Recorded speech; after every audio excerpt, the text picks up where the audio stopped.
Ah, ah. Hello!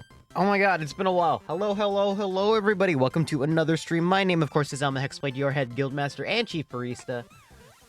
I always love saying that fast. It's really funny. Evening, everybody. Happy Friday. You know what? It's Friday. And you know what that means? We get to watch videos and have fun. Are you guys ready to watch videos and have fun? I sure am. Ready to watch videos and have fun? We got a lot, and the fact that I think I delayed last week is making the backlog a little bit big. So we're needless to say, we got a busy day today. So you know what? Let's not do any hesitations. Let's get started. Oh, Puddy, hi. Okay, let's see here. So like I said from before, the first video of the day is from my good friend Strange Parts. Love this channel. He was also the guy who made an iPhone from scratch. It was cool. Or from parts in Sangen. And this one is about, I built a faux iPhone that charges in 9 minutes. If you know anything about batteries, that seems like a really dangerous idea. It is. Don't do this at home. So let's get started, though. I want to find out what's the fastest I can charge an iPhone, even if it means getting pretty crazy. This is an iPhone 8 with a brand new battery. It charges from empty to full in around an hour and 57 minutes using the fastest charger that I have. So I want to see what I can do to speed things up a lot. I'm using an iPhone 8 because it was the first iPhone with fast charge, and I'm planning on breaking a whole lot of phones in this video. I built an iPhone that kills you. I'm more sure it does. The latest iPhone. The first obvious thing to do is to just add more chargers. We'll find out. Tech racks. You know? This is 100 chargers, and this is 100 cables. And while I don't think this will work very well, I gotta try it out. I believe I've seen the Tech Racks video that he's quoting, and oh my god, it's the biggest waste I've ever seen, and I hate it so much.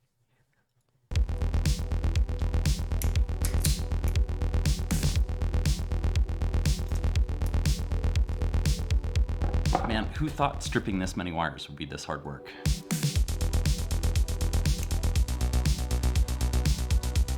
Will the cords even handle the lower where it can? Well, I mean, because we have to think about it. The battery management let's give this a shot. will not like destroy this guy. On. It's not like it can charge any faster than what it's meant to. Here we go. See? There we go. That wasn't any faster. In fact, it was a lot slower. But according to the math, since each one of these chargers can supply 1 amp, I should be able to charge this 1821 milliamp hour battery in the iPhone in a little over a minute. So what's preventing that? So I grabbed a second phone that's currently discharged, and I'm gonna hook it up to my benchtop power supply. Shout out to Keysight for hooking me up with some cool test gear here. 5 volts. Plugs in my phone, causes a black. And then it's already set to 10. Yeah, you plug in your phone, imagine plugging in your phone and you basically like pull a Evangelion and like take half the power of Japan out with you while you charge your phone. Just hold on, I need to charge my phone. Half of Japan's in darkness now. You have to wait 5 minutes to charge your phone.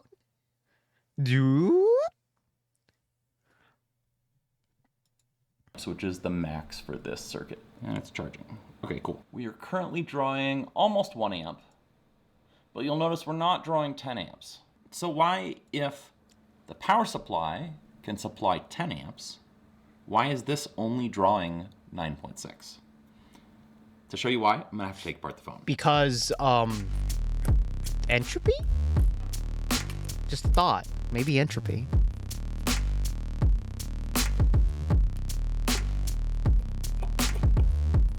God, he makes taking apart an iPhone look so much cooler than it actually is.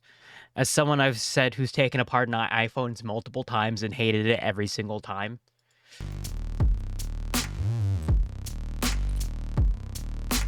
Funny Taptic engine. All right, there is the battery. Now, let's take this apart.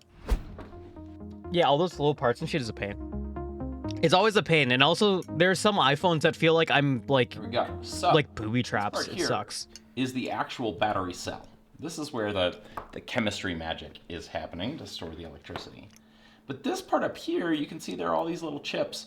This is called the BMS, and this is the battery management system. And it's responsible for a couple different things, making sure... You saw where like Japan is split with 2 incompatible power grids or something? That sounds familiar. If you find that video and link it to me, Jill, I think we should play it. The battery doesn't get overcharged or undercharged or overheat. It also has something called the gas gauge, which keeps track of how much electricity goes in and out of the battery cell, which tells you how charged or discharged the battery is, and it actually talks to the rest of the phone to tell it that. The BMS is actually limiting that charge current.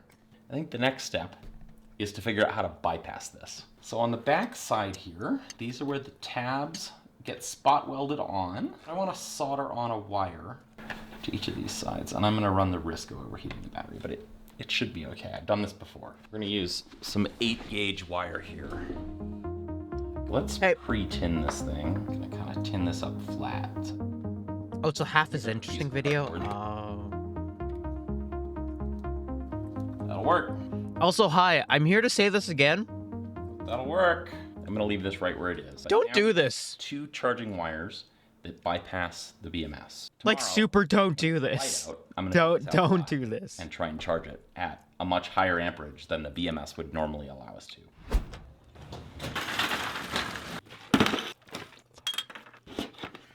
This is a 90 amp 4-volt power supply. It's variable between about... You sent it to me? Thank you, Jill. I love you. 4.4 volts. I set it to 4.2, which is about the maximum this battery should be charged at. 4.174. Good enough. Needless to say, if it's not obvious, don't try this at home. I do appreciate the safety measures he has, though. That's a lot. Go get a current meter here. About 5 amps. Doesn't seem like it's bulging at all. It's a little warm, but not much. It's like skin temperature at best. Oh yeah. It's only charging at 1.5 amps. There's really not much more than a normal charger. I'm gonna stop it once it gets down to 1 amp, because I don't think we're gonna see any fireworks here. 0.98. I'm gonna call it here. Take this off. Just being extra careful, I don't want this thing to explode on me. I'm not expecting it. I love the honking big cable it's attached to. It's so cool. Put the battery in the bucket of sand, just in case it has thermal runaway later, inside a plastic bag just so it doesn't short out from moisture in the sand. That did not go the way I expected it to. I expected to have a lithium battery fire. So that's a 1.8 amp hour battery, which means it should charge at 1.8 amps, would take an hour to charge. You know, we started at maybe 4 amps and came down past 2, so, you know, had we kept charging it, I don't know, probably take an hour, hour and a half. But in my opinion, we can still do a lot better than that. So let's head back inside. I think we're done with the LiPo batteries, but I have something else to try. These here are lithium titanate batteries, and they're supposed to be one of the fastest charging types of battery chemistry. So I've built a small battery pack out of 4 of them to hook up to the iPhone here. Now we're doing some funny chemistry time. The standard battery from, over here. I've removed the stock battery, and I took the BMS off of it, and just hooked up 2 wires to where the cell would normally be. Funny chemistry time. This is a little step-up voltage regulator. The max voltage of these lithium titanate batteries is only 2.85 volts, whereas a normal LiPo cell in an iPhone is around 4.2, 4.3 volts. This little voltage regulator actually steps up to 5 volts. The phone seems to tolerate that just fine. I've got it set to 2.85 volts. This maxes out at 10 amps. These can be charged up to 5 amps each. So they're wired in parallel, 20 amps. We're gonna charge it at 10 amps because that's what I've got. Here, 1, 2, 3, go. All right, charging at 10 amps, look at that, 26 watts. That's awesome. Okay, this is way faster so far than a stock battery. We can plug in the phone now. So you can see the phone is recording. It's at 100% charge. It's not at 100% charge. It's just that the BMS has no idea what this is and what voltage it should be at. And BMS is pretty useless right now, which is what regulates how the phone's knowledge of how charged it is. We're going to go off of how much current is flowing into the battery for how charged this is. Once it hits about 150 milliamps, that's kind of what a stock battery will do when it hits 100%. I'm going to let this run for a little bit. Be back with you shortly. This as a whole has like a primal fear I have to it. 21 minutes, and I just see this. I just see it and I get scared. Which is what I said the cutoff would be for considering this fully charged. There we go. Let's call it 22 minutes to fully charged. That is not bad to go from empty to full on an iPhone in 22 minutes. But can we do even better? What if we don't use a battery at all? This is a supercapacitor. It can hold a little bit more than a normal iPhone battery, but it can also charge super quickly like a capacitor. And this one is a 5,000 farad lithium carbon supercapacitor. Here we go. That has a max charge current of 47 amps, which is insane. Remember, this charger is only 1 amp. So to charge it at 47 amps, you need something much beefier. This charger is 90 amps, and I've hooked it up with 2-gauge wire and these beefy 175 amp connectors. So let's give this a shot. Okay, here we go. I love how terrifying it is. It's like I love how big it's just a power supply. Yeah, we're pretty much at 4.2 volts on here. And like it's just a power supply. I think I'll declare that good. Wow, 9 minutes. That's crazy. That's 13 times faster than the stock iPhone. Now, obviously, every time he pulls out a giant piece of metal, I get more scared. One of the downsides is that supercapacitors are a lot less dense in terms of energy storage. So to store the same amount of charge as a LiPo, they need to be physically bigger. Or to put it a different way, a supercapacitor that was this size would store about half as much energy. So would you rather have an iPhone that could charge in 9 minutes, but would only last half as long? Or how about an iPhone that would charge super fast, last just as long, but was twice as big? Ultimately, a lot of these product and engineering decisions come down to trade-offs. I'll be honest, going into this, some of the physics and chemistry involved was a bit over my head. It's not uncommon for me to need to learn something new for one of my videos. I'm always learning as I go. So are all the best engineers and creators that I know. And categorically, they all learn best by diving in and trying to solve problems and come up with creative solutions. They don't just read a textbook or go watch giant 80-size iPhone, please. I want a big deep into, which I want big phones. And why I'm thrilled to have them as a sponsor. I want the return of large phones. Also, I think this is just a sponsorship spot. Brilliant's an okay sponsor. I wish I got sponsored by them. Okay. Thank you, Mr. Strange Pods. All right. Next video is going to be from Naked Jakey. I know. He's a good. This guy is a good memester. I love him. He has good content.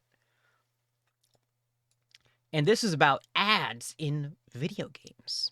So we're going from something a little bit that was supposed to be serious to something slightly less serious. If that wasn't a bit obvious at this point, considering this whole thing. Anyway, okay, come on, let's get started. This is a good one.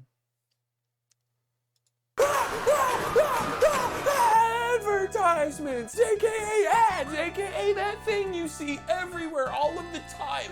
No matter where you go and no matter what you do, ads can and will find you, Brian. That is a certainty in life, along with death and taxes and that thing when the waiter says enjoy your food and you say I love you too, senpai. In video games, the beautiful, magical world of escapism and wonder that is video game, I love you too, senpai. No exception. Video games have been tainted with the foul odor and slimy snail trail of product placement and advertising for many a fortnight. Pun intended, son, unfriended. But is all advertising in video games bad? Are some ads for good and not just greed? How did we get here? And where the hell are we going, Brian? Dude, you're driving, just hand me your phone. Multitasking is not one of your starting attributes, Brian. The year is 1978 AD.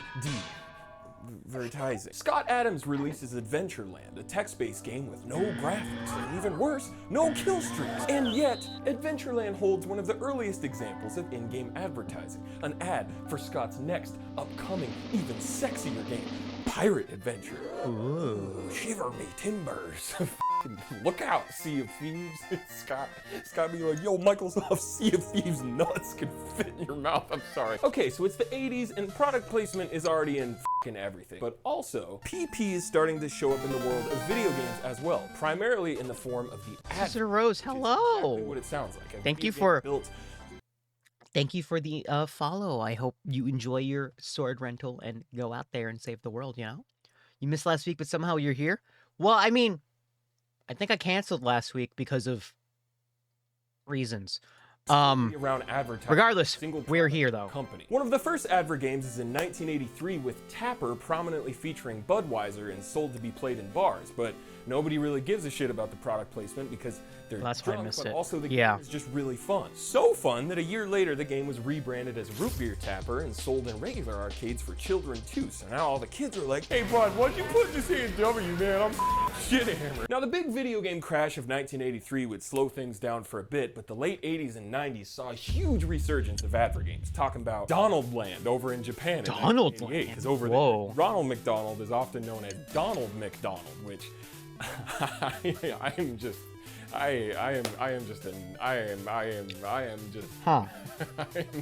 enamored by that. Capcom publishes in 1990, who, while not as immediately recognizable as our beloved Don Bon Jovi over here, Noid was once the iconic mascot of none other than Domino's Pizza. Fun fact about Yo Noid is that it's actually just a reskin of this Japanese game that I will let my anime fans help me pronounce, that's about a ninja boy who rescues children who have been kidnapped. Now, I don't know about y'all, but when I How's that turn into pizza? First thing I do is order Domino's Pizza. Cool Spot drops in 1993, and honestly, for a game where its entire lore and existence is solely based on the red spot on the 7-Up logo, whoa, the game gets pretty good reviews, and people actually I do love Cool Spot. He is my favorite terrible mascot. kind of like it. Look how cool this mother. In this apartment, and Look I how cool this man is. totally fell into it. Chex Quest drops in 1996, bundled with certain boxes. Let's It go. is clearly just a non-violent reskin of Doom, which is kind of Chex Quest. But, disclaimer, if you have a phobia of rice, corn, or wheat, this game may as well be Doom. What the fuck, Brian? I'm gluten-free. Why did you make me play the wheat level, Brian? You're a toad. You've always been a toad. And Got a re-release? Yeah, I heard.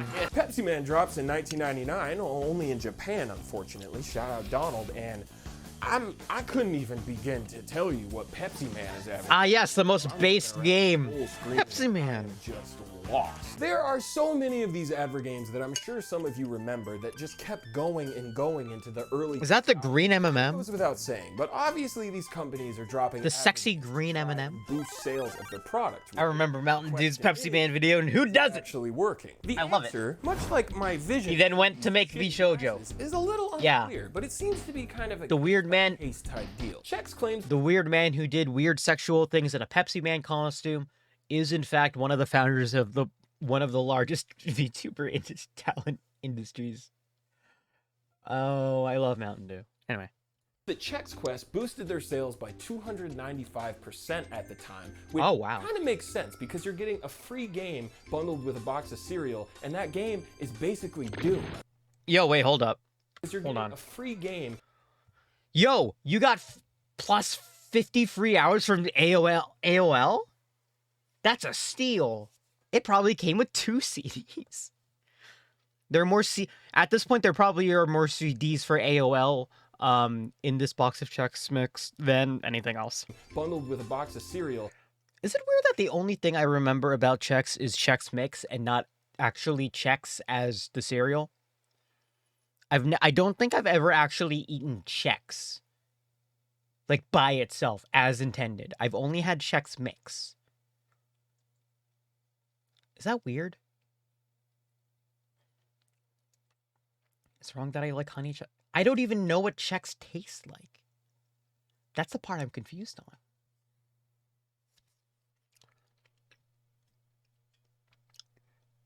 We don't have checks over here. Not sure if there was an equivalence. Is it? Yeah. Is it, okay. How about this? I'm gonna prompt. How about this question? Is there anything that? Is there any product or anything like that where you eat where you know the derivative more than the original product? So Chex is the original product, but I've never had Chex. I've only had Chex Mix, which is also just made by them. And that game is basically doomed. I mean, that's super smart. But then in the case of something like Pepsi Man, where you have to go out of your way and purchase a game want with Pepsi your Man. hard-earned money that is a literal walking advertisement, yeah, you wonder why that didn't sell that well. Einstein. Do you guys think Pepsi Man is a robot? Or is... Oh no. Fixing all of our problems. Wow, does that guy ever shut up or what? Hi, I'm Jakey, and Jakey, attorneys at law. Have you fallen victim to a crappy internet browser? Does that crappy ass browser... Oh yeah, this is the sponsor spot. This is actually kind of funny. Do you ever think about me, Linda? He's a Please pick up the phone. I just 1000. wanna talk to the children. If you're like me, you love to have a history of... I think is he a Superman? Is he a superhero or is he a robot? I honestly like to think that he is a a heroed Superman. I haven't had a lot of sleep, if you guys couldn't tell. Video games for history of Bakugans. I ought to sue his ass, throw him in the slam house. But what if your PP isn't just in a blatant advert game? What if you sneak your PP into like an actual legit, fully priced real video game? Well, that started happening, like a lot in the 90s and 2000s. Sports games are a huge one, with games like Madden, FIFA, 1080, and Tony Hawk all having relevant product placement to each kind of sport. Same with racing games like Need for Speed or Gran Turismo showcasing real car brands and real car parts. Same with Croc 2 advertising fucking little guys. I should have just said Crocs. It would have been way better if I just said Crocs. Damn it, Brian. Stick to the script! So far, all of my non-advert game examples have been pretty tame. I love that. Actually, a Skittles game. Argument that product placement could There's actually a Skittles add to game? the immersion of that type of Immersion. But then it starts to get a little trickier. Crazy Taxi drops in 1999 and is one of the first blatant examples of product placement in a non-adver game, non-sports, non-racing game, but the immersion argument is still potentially there. Yeah, brands like Pizza Hut and KFC pop up in this game. Bring me to the Pizza So, Hut. if you were a taxi driver, you would probably see brands like KFC or Pizza Hut. Like, as a passenger, it's kind of hilarious to imagine getting into a cab just to go to a Pizza Hut by yourself, like just get the pizza delivered, but you get the point. Crazy Taxi marks a point in time, I think, where the immersion argument behind product placement in video games really only does get trickier and trickier. I'm just gonna run through some examples real quick and you let me know what you think down in the comments, gamers. Make sure to ring that bell and be notified once a year. The Dreamcast is truly king of immersion. Yeah. Soap branded shoes, you know, like the shoes that you put on, you can like slide down rails and get all soapy and shit. Wait, they're actually soap shoes? Hold up. I did not know this. I knew what soap shoes were. I just saw this advertisement. I did not know Sonic were oh my god. No. You don't know. I know that soap shoes were a real thing. I know that. I did not realize that that was an advertisement for something when I was a kid. I just thought there was a fake-ass billboard that advertised soap in a funny way. And I had no idea.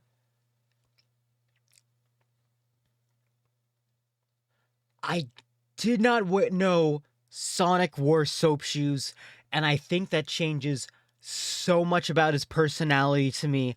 I really need to show you guys the soap video. How poggers are you feeling? I don't know. Discovering that Sonic wears soap shoes has maybe taken me from like a 10 to a 9, my guy. Oh my god. Hey, go off. That's kind of hard. Fucking Shadow got the foams on. In Enter the Matrix, apparently the only beverage that exists in this universe is Powerade. because it comes in green and can just kind of fit the whole Matrixy vibe. Powerade. Splinter Cell Okay. Chaos Theory, a game all about remaining undetected and slinking around in the shadows. Ooh, you know what would really help you to remain undetected is if you just fucking reach body spray and Airwaves gum and your Nokia phone was like. That last game is notable because it was one of the first to utilize dynamic advertising, meaning that it uses the internet to change what ads you see in-game depending on your time of day and region. Ubisoft was one of the first to do this type of chicanery, but definitely not the last. Thanks, Ubisoft, I love you. Please don't hurt my family, please. It was Brian. Brian did it. And surprise, surprise, guess what other companies started doing this in the 2000s as well? EA? No, not our EA. I love the little shitty noise. Madden, Need for Speed, even the skate games got in on it with different dynamic ads appearing on like billboards and buses and shit. But my favorite example by far is in Burnout Paradise, where in 2008 they ran political ads for Obama. Hey, Vote early. you're not too busy T-boning your fellow Americans at 200 miles per hour. Vote for me, dude. I'll put f***ing beer in the vending machine. Now, going back to that whole but does it add to the immersion debate, that conversation really only does get trickier and trickier as gaming grows bigger and bigger. Obviously, when it's an adver game that has like the f***ing king himself on the front of the box, that's one thing. Like, you know what you're getting into if you buy that. But Oh my God. shows up in your $60 game that you King games. with your hard-earned paycheck, that hits. These were dumb. I'm not saying it's always necessarily bad. Like, it could You can only buy these games, I'm pretty sure, in a Burger King. Oh man, I need to see those games be again. funny or whatever, but it is different. Like when I skip school to drop $60 on Uncharted 3 and I boot up the multiplayer just to be assaulted by the smell of Subway bread reeking up my home, you know exactly what I'm talking about. That Subway bread has a very specific fucking tang to it. Like its pH balance is Nathan Drake. Alan Wake. I is a forgot better about example that. for us to discuss as far as the immersion shit goes. Okay, it's a single player offline Remedy. Host in general, thank you. I love Remedy. Max Payne is like my favorite game ever. Now, in theory, having brands like Energizer and Verizon show up in your realistically portrayed world. Hold up. That is the shittiest advertisement I've ever seen. Single player offline Remedy made game. Hold up. I love Remedy. I remember the Subway ads. Wasn't it like you could win like a contest? Having brands like You could win like a contest, right? For the Nathan Drake games? Energizer, It's something like that. Verizon, Also, yeah, this is the worst ad I think I've ever seen. It's just your logo. The resolution is probably like something that they would use for a form signature on a billboard. You don't even use a full billboard ad that you have because you're Verizon.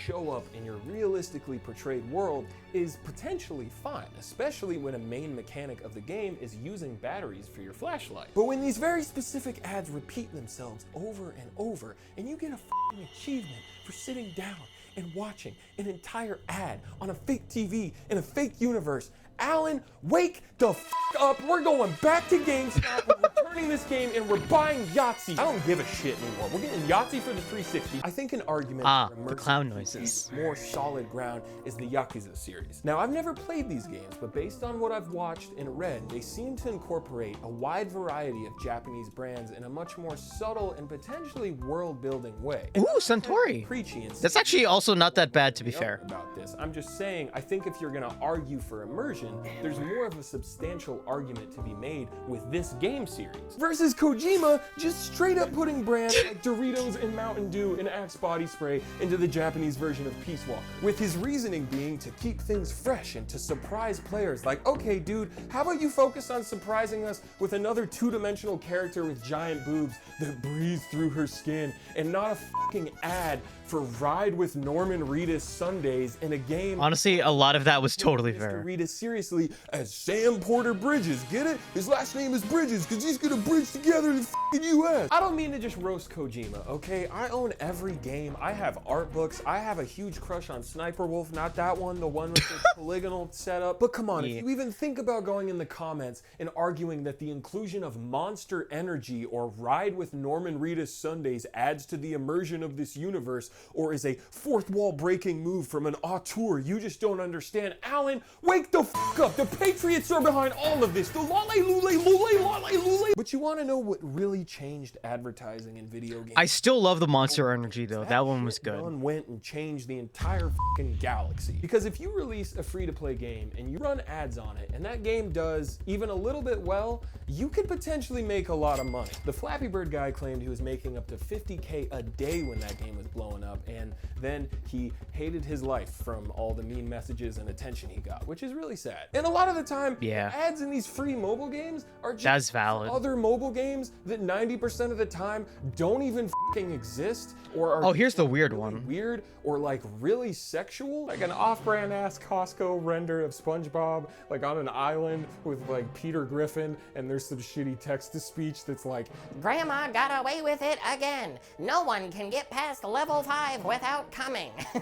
no, that's a different type of game. We all know what type of game I'm talking about. Make sure to choose your color of cum. And then surprise, surprise, the free-to-play model makes its way over to consoles with games like Fortnite. 50K would be changed, promotions or events like the trailer premiere for Tenet or an Ariana Grande concert. And a lot of that stuff, or whatever the hell the Goku thing was. Integrated, and because the game is free, that one, I still think about that one every day every day. Credit where it's due to why is Goku in Fortnite? Kind of wins. Well, except the children who are preyed upon with their marketing to spend money on their mommy's credit card, but you know,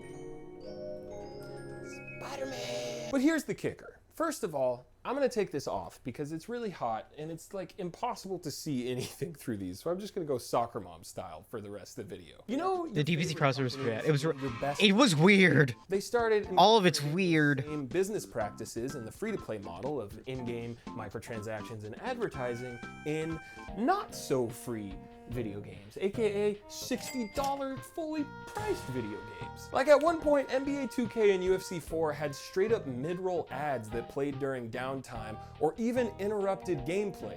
You know, wait, what? A mobile game does with the Peter Griffin grandma situation? Oh, that's horrendous. See with microtransactions like every 5 seconds, so maybe just don't play that game and just go play basketball outside. Like, yeah!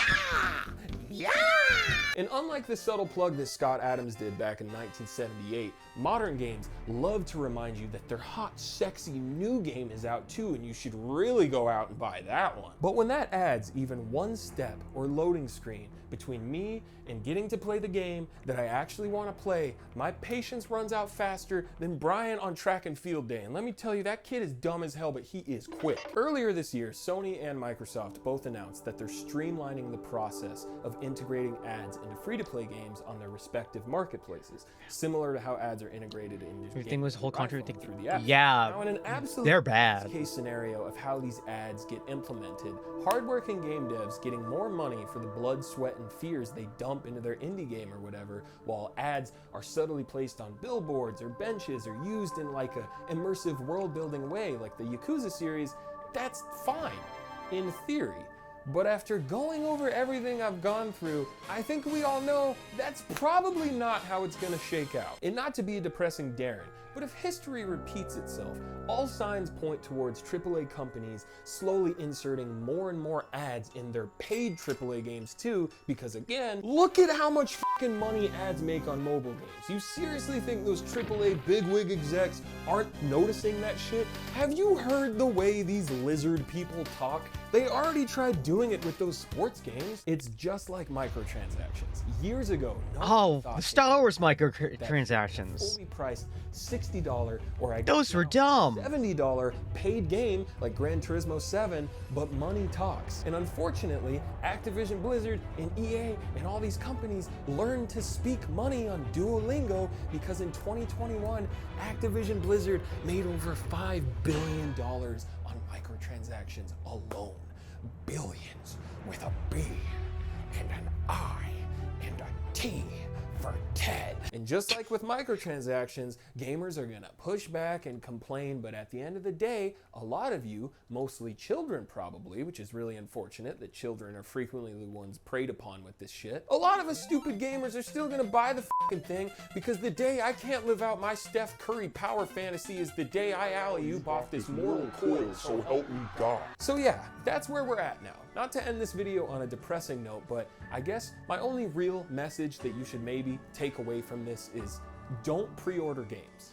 Just don't. I've done it, you've done it, we've all wanted to play that game the second it comes out, but honestly, just wait even an hour to see if A, the game even runs properly like it was advertised to, or B, doesn't have a bunch of shitty business practices implemented that completely ruin the experience. People should be paid for their incredibly hard work, 100%. But also, as a consumer, when you buy something, you should know what you're paying for, right? Like when you watch a video for free on YouTube, it would probably make sense for that person to run an ad on that video. I alley-oop this mortal off this mortal coil, so help me God. Honestly, it's a pretty dang awesome way of saying that. To buy a jet ski, even though they live in the city and they definitely couldn't afford or fit a jet ski and maintain that jet ski, right? You would want that. Right? I like the Ski-Doo advertisement in the background. Happy we could get on the same page, Brian. I appreciate that, man. Thanks reminds me again of to OperaGX for sponsoring this video, and Jakey, attorneys at law. Thanks you for watching this video. It reminds me of the Darman view where a kid was bullied for being too poor. I also remember at some point, I don't know when, there was like a news report or whatever that came out where people were saying like, what? Like, kids were calling other kids default as an insult because they couldn't afford to have skins in Fortnite. Like that shit. And I'm like, what? I mean, that's just a different form of bullying, but I'm like, that sounds right, I guess. Okay, moving on. We're going fast. Thank you, Nikki Jakey. Next one from our good friend at LGR. This one I don't think I actually remember, so honestly, it's good to rewatch. This is about a video about the Trapwave Zodiac, a gaming PDA that is definitely not like definitely not a precursor to the N-Gage. It doesn't seem like it. At least it has like games.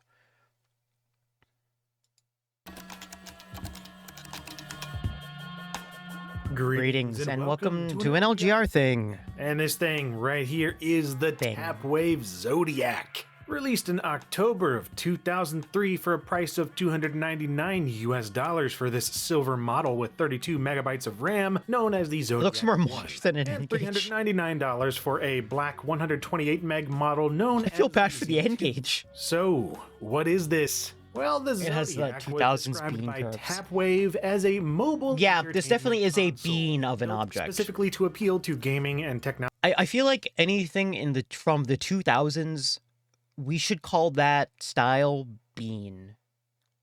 Like, hold on. Let's look up the 2000s iMac. Or Mac.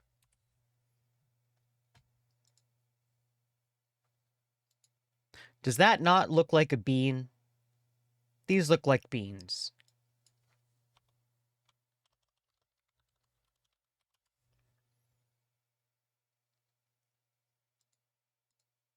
That is shaped like a bean. These are all bean shaped. Oh my god, what is that? Absolutely beans. Anyway. Technology enthusiasts aged 18 to 34 who have quote-unquote outgrown a Game Boy and need a device that can Samsung help Galaxy organize Buds. their Yeah, the beans. Yeah. More Love the accurately, beans. it's a short-lived and increasingly forgotten gaming-focused personal data assistant, or PDA, running a customized version of Palm OS 5.2T and became Oh no, it's a Palm. Oh no. one of the most high-profile failures in early 2000s tech. In my mind, the Zodiac is right up there, or down there, with the Nokia Thinking about those Engage and the beans. Gizmondo. Oh my god, hold on, wait. They all match. We're down there with the Nokia Engage and the Gizmondo. It's like the yin and yang. Like there's the yin, there's the yang, and there's like the center. They all look like they're part of the same. To be fair, the Engage obviously is more taco than bean, but these two are very much bean. Just one of several of those failed devices from the early 2000s that attempted to merge the features of handheld consoles and a PDA. But the main reason the Zodiac stood out to me back then was This is the new Duke chapter. Nukem Mobile, a unique version of Duke Nukem 3D. Actually, wait, hold up. Bottom, top, switch. There, that's your sexual orientations for the day. Just one of several of those failed devices from the early 2000s that attempted to merge the features of handheld consoles and a PDA. Top but right. The main reason the Zodiac Looks like a stood out Dreamcast to controller me that back didn't- then was because it ran Duke Nukem Mobile, a unique version of Duke Nukem 3D originally made exclusively for the system. Boy. Riveting. But I'm so excited. because just looking at this packaging gives you a good idea what Tapwave was trying in vain to accomplish. Enjoy true console quality gaming. Listen to music, view photos, watch videos, take control with leading organization tools, and customize it with thousands of Palm OS applications. Yeah, this mashup of PDAs and portable game consoles was not an uncommon idea at the time, and it kind of made sense when it was announced in May of 2003, but by the time it came out later that year, it was making less sense month to month. Let's start out with Tapwave Incorporated themselves, a company founded in 2001 by ex-Palm executives with the goal of producing a gaming device centered on the Palm operating system. I was And reading in case first you're not when I was familiar, in 14. 2001, Palm was practically on top of the world in terms of mobile computing. When I was 14, I was more impressed by tiny computers that ran, I think, Windows Vista. The mobility of a contemporary cell phone. And Tapwave was one of the many companies jumping on the bandwagon to do something fresh with the platform, which in the case of the Zodiac was focusing on mobile gaming first and foremost. Simple 2D games. First were and already a foremost good mobile fit on Palm gaming. PDAs with their color touchscreen. God, that's so provided a nice weird. way to play solitaire and various puzzle games. Yo, this game has mahjong. Step beyond any other Palm OS device. And I had a friend who had a further than- Gamescom. Oh my god, I'm so sorry. I can't believe you know someone who has a Gamescom. It's not a Gamescom, isn't it game.com? I forgot. Was it called a Gamescom or a game.com? And any portable game console. Keep in mind when Tapwave was putting together the Zodiac, the major handheld on the North American market was the Game Boy Advance by Nintendo. A system that was great for games, no doubt, but seen by some, like those at Tapwave, as being a bit childish and really couldn't hold a candle to the Gamecom. multimedia Oh, okay. capabilities of a PDA. He also had a Game Gear. So when and some Tapwave Switch. announced that the Zodiac would At least the combine all Wander software, Swan was, like, multimedia, and cool. color touchscreen stuff of a Palm OS 5 PDA with an analog joystick, 200 MHz ARM9 processor, ATI graphics, and wireless multiplayer. Yo, Gaming and technology gaming The device. Zodiac ended up winning all kinds of awards. There were over 1,200 game developers reportedly signed up to make games for it, and pre-orders started pouring into Tapwave.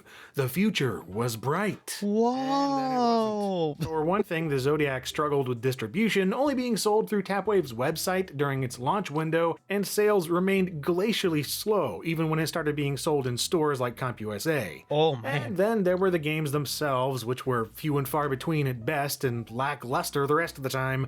Zodiac launched with a few recognizable IPs like Duke Nukem, Doom, and Tony Hawk's Pro Skater, but there were already THPS. other games in these series Tips. available on the much cheaper Game Boy Advance. Oh. And there was the fact that the Zodiac was not alone, with Nokia's Engage releasing at the same time, while also including the ability to place phone calls and send text messages. And the latter point was pretty important since the PDA market was quickly moving away from dedicated PDAs and more towards hybrid devices like the Trio 600, T-Mobile Sidekick, OG, and the man. BlackBerry 6210, giving the public an early, intoxicating taste of what would become known as the smartphone. While the Zodiac was stuck having to tether to a cell phone, a Imagine losing business to the N-Gage.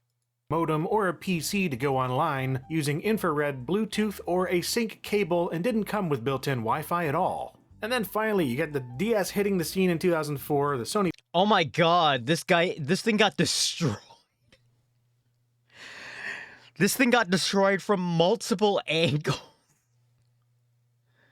Oh, there's the PSP. Oh, there's the DS. There's the Game Boy. Imagine getting, oh my god. Getting destroyed on multiple angles. It must be so rough. PSP set to launch in fall of 2005, and cell phone games running on J2ME and Brew were just exploding, and so the writing was on the wall. Tapwave only sold around 200,000 PSP was the Zodiacs over debeanified. its Yeah, it was very introduction to the market, debeanified. and shut down all service and support for the device on July 25th of 2005, and then selling off the rest of the company to an unknown buyer. Well, there's a many tech tales for you, so let's go ahead. It was and unbox unbeamed. this device, which I found complete-ish on eBay a while back for about $100. And first up here in this little tray, we get the Zodiac 1 itself. We'll talk about the specifics of it more here in just a moment. And you get a little baggie with some paperwork and manuals and presumably the software CD. It was supposed to come with a CD of Windows software to do all of the syncing and stuff like that on your PC. And yes, it was originally just for Windows. They released some Macintosh software later. I just downloaded a copy of the software. Anyway, the rest of it... Oh, hold on. What was that charging graphic? Hold on. God, no, I think of the Sonic Twitter takeover Shadow claim to eat rock. Was that one of the new ones for Shadow for Sonic Forces? I need to hear this audio. The syncing and stuff like that on your PC. Hold on. I need to see this graphic. Hold on. Windows, they released some Macintosh. What in the fresh hell is this? Do you see that? Only just for Windows, they released some Macintosh. What is this? What is this? What in the fresh hell is this? It needs a separate power adapter. Oh my god. This is from the era when USB didn't even deliver enough power to charge the thing. You plugged it into the wall and then the other plug goes... This is terrible. This is like... Do you guys remember the Splatoon 2 like voice chatting diagram? Yeah, this is Splatoon 2 voice chat.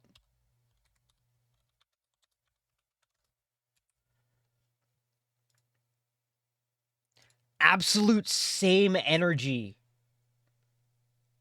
Same energy as the Splatoon 2 voice chat. My god. I never... Oh, so dumb. Macintosh software later. I just downloaded a copy of the software. Anyway, the rest of it in here, you get some cables. This is the charge and sync cable. So you get this end right here that plugs into the device itself, and then the other side can either be USB for doing all of the syncing, or you can attach another piece and plug it into the wall to do straight Can Eggman say Bollocks and Shadow agree to marry Shadowfin? Strap, which I never use these things, so I am... Oh my god, I did not know Eggman said Bollocks. Some truly... Oh man, I missed out on good content. Tapwave Zodiac earbud headphones. I don't like these. They make my ear holes hurt. All right, let's talk about the device itself. They look bad to look at. It is. It's a neat little thingy. I like that it does have a little cover. Honestly, you posted in my Discord. Thank you. I needed it. I need weighing to about 6.3 ounces or 178 grams, and it's about on par with its contemporary Palm PDAs in terms of size. But compared to a modern hybrid game console, or even a modern smartphone, it is absolutely tiny, and looks charmingly dated with its bulbous rounded blob shape. Ah, the early 2000s. I almost missed this style of design, but then I don't. Anyway, underneath its little fold-over leathery cover here, you get a 3.8-inch backlit transflective LCD screen with a resolution of just 480 by 320. And in oh god, is an anodized aluminum shell. Yeah, this thing is not plastic, it is aluminum, which feels pretty solid in the hands, I gotta say. I like that. Look at a little bit closer here, and on the front you get the power quality, button, a home button, an unmarked back button. I was saying the other day, I do kind of miss dedicated handhelds. Honestly, I was going to buy a Playdate just because I miss like doing that. Alternatively, I also wanted to mod my Game Boy Advance to be all metal and have like nice upgrades and stuff. And I was gonna do that as a stream at some point. Just kind of because, and also that guy is like my dedicated Tetris machine, and I will never live without it because I love it so much. On the right, and then one of the biggest selling points, the analog joystick over here. And it's pretty decent to use with most games, but a little bit too slippery for my taste. Could have used some texture or something on the top. You also get 4 rather gummy-feeling face buttons for interacting with menus and games and such over here. I also want to play it. Yeah, playdates look cool. 2 even gummier-feeling shoulder buttons. Seriously, these things suck. There's a bit of a click when you press them down, but it's always a strange struggle to make it happen reliably, especially if you have larger hands. I have issues with the cramped Joy-Cons on the Switch, for instance, but I would take that any day over the awful cramping claw maneuver I have to pull off here. There's also the fact that the flexible rubber on these buttons tends to fall apart, as you can see. In fact, perishing rubber parts are a problem on these in several spots, like around back. Vulcanization, Yeah, no, the little black rubber bits just fall apart and the stylus no longer stays in there. I have to use some sticky tack to hold it in place. You also get a spot on the back for tying in carrying straps, as well as a recessed reset button for resetting things with a button. On top of the unit, you get another button to enable or disable the Bluetooth, as well as dual SD card slots, used for either expanding the storage or Yo, Raid 0. Tech foam has to place rubber with foam. The rubber you can't really replace. The foam is probably more replaceable, at least. Inserting game cards. Yep, that's Zodiac just games are distributed on SD cards. That's just an SD card. DVD-style keep cases. I only have these 2 games, Duke 3D and Doom 2. Really, any Zodiac games can be hard to find, but the packaging is kinda nice in a somewhat boring way. I was happy to find these. And that is finally, such along a the bottom, you get a 3.5mm headphone jack, as well as a spot to plug in the combination power charging and sync cable. Speaking of charging, there's a good chance the original Switch game is a little bit worse, honestly. Is dead, as mine or was. Switch games are better, I think. Thankfully, replacing it is pretty friggin' easy. You just unscrew 4 little Torx screws and then snap off the back, and there you go. You can just drop in a replacement 3.7 volt lithium-ion battery pack, of which new ones that hold a full charge can be found surprisingly easily online, as I'm making this video at least. And while we're in here, check out the chip running much of the show, the amusingly titled Dragon Ball MX1 by Motorola and Freescale Semiconductor. Nice. This ARM 209T based system on a chip replaces the old 68K based Dragon Ball and integrates things like USB support, LCD control, analog to digital conversion, and an SD card interface, all working alongside the ATI Imagion W4200. I feel like he does. Okay, let's take a look at what happens when you power on the Zodiac for the first time. Yay, sound effects. Alright, so the initial thing that you have to I mean, I still have my PSP like 1000. The resistive touchscreen. So yes, this is not capacitive. You can't just touch it lightly. You have to press down a bit. And it is ideally used with a stylus. And the calibration is the first thing that you'll be taking care of. As well as some calibration for the analog controller itself. Simple enough stuff. There's just a few other things to choose. Does anyone know a lot about current budget smartphones? And the time, your time zone and stuff like that. And then it lets you learn about how I personally recommend and this, it's supposed to be one of those systems that makes it easier. Motorola G brands? Those are good. Text, but it's a little more specific than some others I've used. There are only certain ways that you can write it out to have it converted into text. That is, unless you customize it yourself, which I definitely would have to do if I were going to be using this. I would much rather just have a virtual keyboard and type that way, even though that's not ideal either, because the tiny little screen results in tiny little characters to tap on. Either way, you get a bunch of stuff that is pretty common across almost any Palm OS 5 device. You know, all of that adult productivity software that makes this so much more grown-up than a Game Boy. You can take memos, You can Haha, enter said poop. dates into your calendar and make an itinerary. You can read ebooks if you were to go to palmdigitalmedia.com and get an ebook. You can calculate God, imagine calculations using the reading calculator, this calculating. thing. You can look at photographs, which is quite a nice thing to have had back then, even though, of course, they are only at 480 by 320. And then probably the most fascinating stuff for me were the video and music options. It used the Kinoma Movie Player by default, which, unless you were downloading stuff specifically for that, you'd have to get Kinoma Producer to convert stuff. Naturally, it also has a built-in music application for playing MP3s and such. One of the biggest reasons I wanted a device like this in the mid-2000s.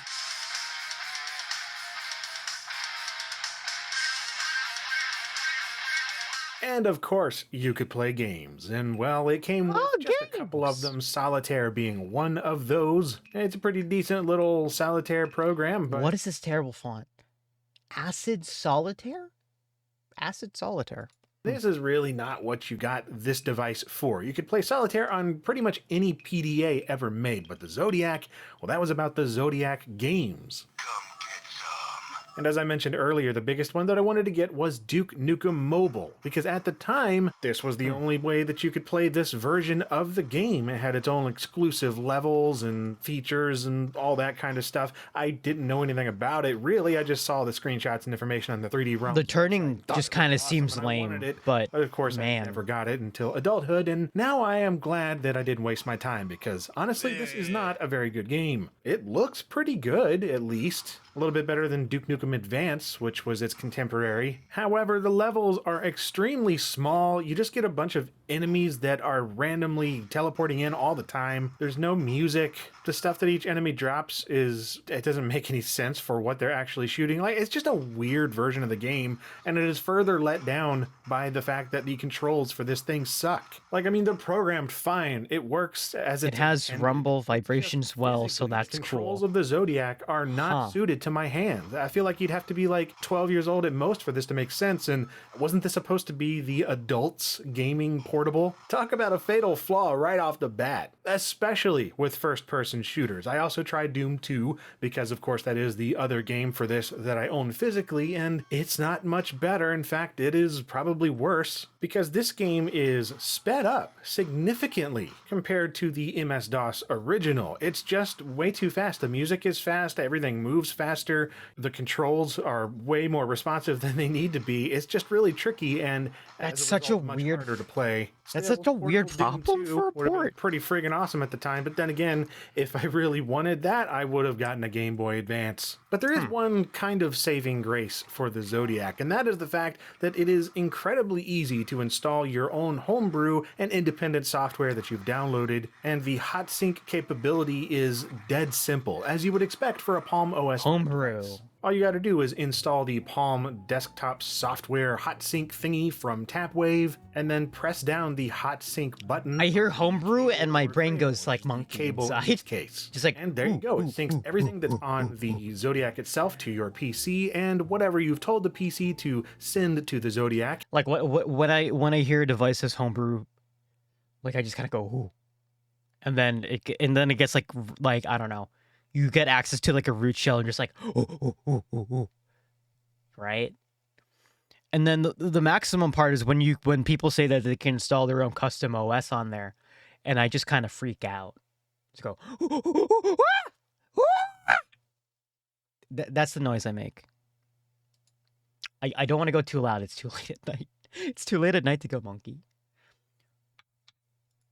It'll do that too. And yeah, the Palm desktop hot sync software makes it super easy. You just plop a file in there, hit sync, and there you go. Or you can just copy things over directly to an SD card through an SD card reader on any random PC, and then insert it, and chances are, if you've done it correctly, it'll work just fine. And yeah, there was a relatively significant scene of people making their own games and porting source code for other games and just making all sorts of cool stuff shoot. for Hey, the Quake Zodiac. port. And of course, it can run a crapload of Palm software. Would you build. I am mostly interested in the Zodiac-specific stuff, though, since it takes advantage of its hardware in particular. For example, one program that was kind of a killer app for the Zodiac, if you can say that it had one, and that was TCP/MP, or the Core Pocket Media Player. This is available for all sorts of PDA kind of portable devices, but the version for the Tapwave was pretty awesome, since it provided hardware scaling for all kinds of videos, namely DivX, which was very popular at the time. crunch of So the DS was if you were down to to 1 minute. encode pretty much anything into DivX and put it on an SD card and play it back through this, you've got a neat little portable actually looks media pretty player good. for watching your favorite YouTube videos offline. The frame rate for that's actually also pretty good. Like 200 Another option megahertz? for Not bad. moving around files that just highly amuses me is the Bluetooth functionality. And yes, due to the magic of legacy backwards compatibility goodness, you can make the Tapwave Zodiac communicate with a modern smart device. So I've got a 12 megapixel photograph taken on my Galaxy Note 8, sending over Bluetooth to the Zodiac right here, and there you go. You can admire and edit your photographs right from the built-in software of the Zodiac, even though it is pretty friggin' slow because it's a giant picture, but hey, it works. Another realm that's fascinating to explore with the Zodiac is the area of unreleased games that ended up getting leaked in the years following the device's untimely demise, like this version of Tomb Raider 1 and 2 that never got completed. And it makes sense that there are a good number of unfinished games like this for the system, since so many developers signed on with high expectations, only to see the system fail spectacularly with the gaming public. Kind of a shame too, since the She fell down and did the Family Guy death pose. hardware itself really is quite impressive for the blip in time that it existed, and this in-development Tomb Raider build is a good example of that. Same with the homebrew emulator scene, which puts that 200 MHz ARM processor to the test by emulating classic computers, arcade games, and consoles. Oh. Oh. Sometimes Disgusting. poorly. Well, it tries its best. A soft modded PSP is still way better in this respect if you're looking for mid-2000s portables with great emulators, but I still find these programs fun to fiddle around with regardless. And that's about it for this video on the Tapwave Zodiac. It's one of the most fascinating tech failures that I remember watching. I really was impressed when seeing the Zodiac reviews in magazines back then, and I thought having an analog joystick and a handheld was an amazing idea. I think its goals of bringing console-like games to a smart device were admirable and forward-thinking. The problems, though, were quite obvious. It was completely off-target in terms of timing and execution for seemingly what most people wanted. It had relatively pricey hardware, few worthwhile games, an increasing number of competitors, and there's the fact that it lacked a built-in cellular data or Wi-Fi connection. Tapwave attempted to remedy this in December of 2004 with a $100 Wi-Fi SD card accessory, but What the hell is that? Okay. 200 megahertz is far more than the time you can get the megahertz. Maybe it's because it's running it on top of the Palm OS layer. I feel like that's probably why. by then it was too late. So it was promptly axed, and the Tapwave Zodiac became just another odd little thing in portable computing history. And its legacy is that it ended up being the third worst selling portable of all time, with only the Gizmondo and the R-Zone selling fewer units. You know you've got a stinker on your hands when even the N-Gage sells 10 times as much. Yet it's precisely because of this failure that I find the Zodiac so intriguing, and I hope that you enjoyed seeing it here on LGR.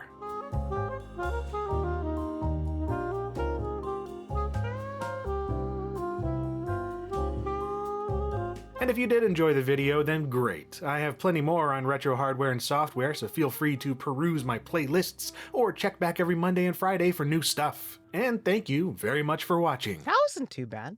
I'm just surprised it was like... I mean, you know, like that era of like early 2000s consoles was pretty rough, unlike everybody. All right. Are you guys ready to go back to do to watch some funny, dangerous things? You know, like funny, dangerous things that you should not do whatsoever. Don't do this. Please don't do this. Let's poke at a battery. Let's just poke at batteries. I like poking at batteries. Hi, I got an email from a viewer a couple of months ago. He said, hey, I've got this thing. I'm supposed to dispose of all the parts inside of it. and I tried to think of a project or two to use it on, but I couldn't really decide what to use it on. Do you want it instead? And I took a look at the thing that he was offering me and said, yeah, I'll take it. I'm going to come and get it. So I went and got it. What was this thing he offered me? It was 4 full boxes of spicy chocolate bars. It's a battery pack. A full battery pack from an electric drag racer, and he gave it to me for free. Now, I know what you're thinking. Why are these batteries in wooden boxes? Well, because the guy was tasked with disposing of every part of the battery pack except for the enclosure. And you're right, that is the least valuable part of the pack, but he told me why, and it kind of makes sense. Unfortunately, I can't tell you why. So that's why they're in wooden boxes, because I just threw something together to hold all these cells together. I have been told that I'm not allowed to disclose who built this pack and who it was built for, which is a shame, partly because this pack has a pretty interesting story behind it, but also partly because the company that built the pack put their dang sticker on every one of the cells, so that's a lot to cover up. As I mentioned at the beginning, this pack was built for an electric drag racer, which means it doesn't have to be very big to just dump out the current. This is a very high drain battery pack.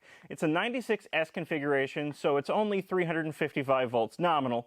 I say only in air quotes there. 96 series. According to the guy I got it from, when 96 batteries in series.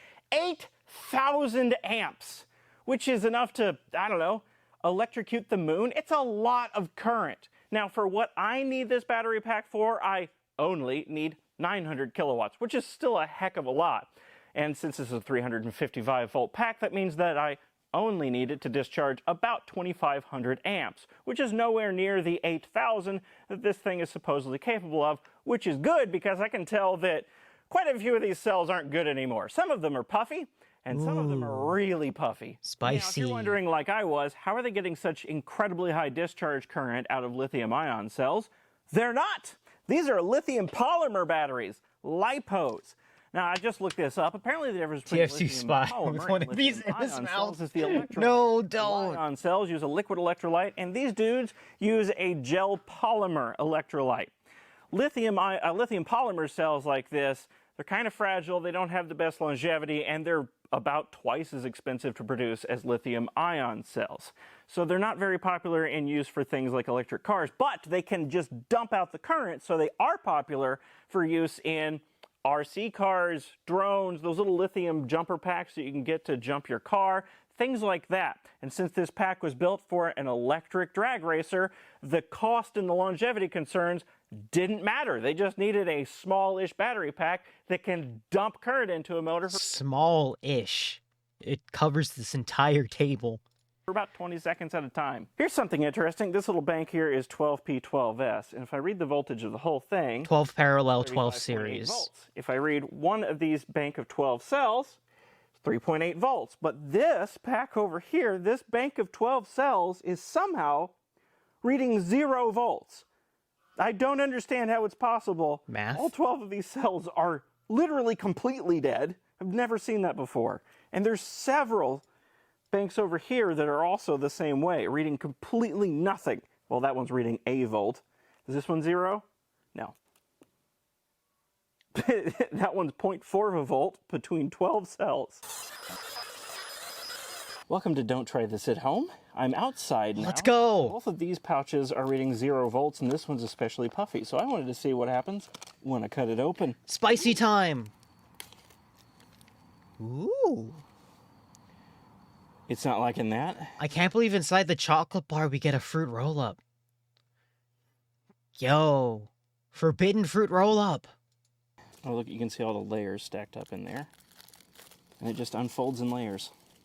In a Jelly Roll cell, this would be all I wrapped shared a up classic in a pouch cell, mid-2000s meme. Thank you. just sandwiched on top of each other. Oh my- Probably because this was completely discharged. Nothing exciting happened in the form of a fire. It does look funny. So I went and got this cell, which is very corroded, so I can't use it, but it's reading 3.7 volts, so it might do something interesting when I...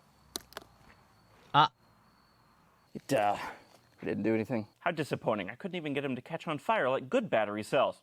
Now for some more disappointing news. That 8,000 amp number I told you at the beginning?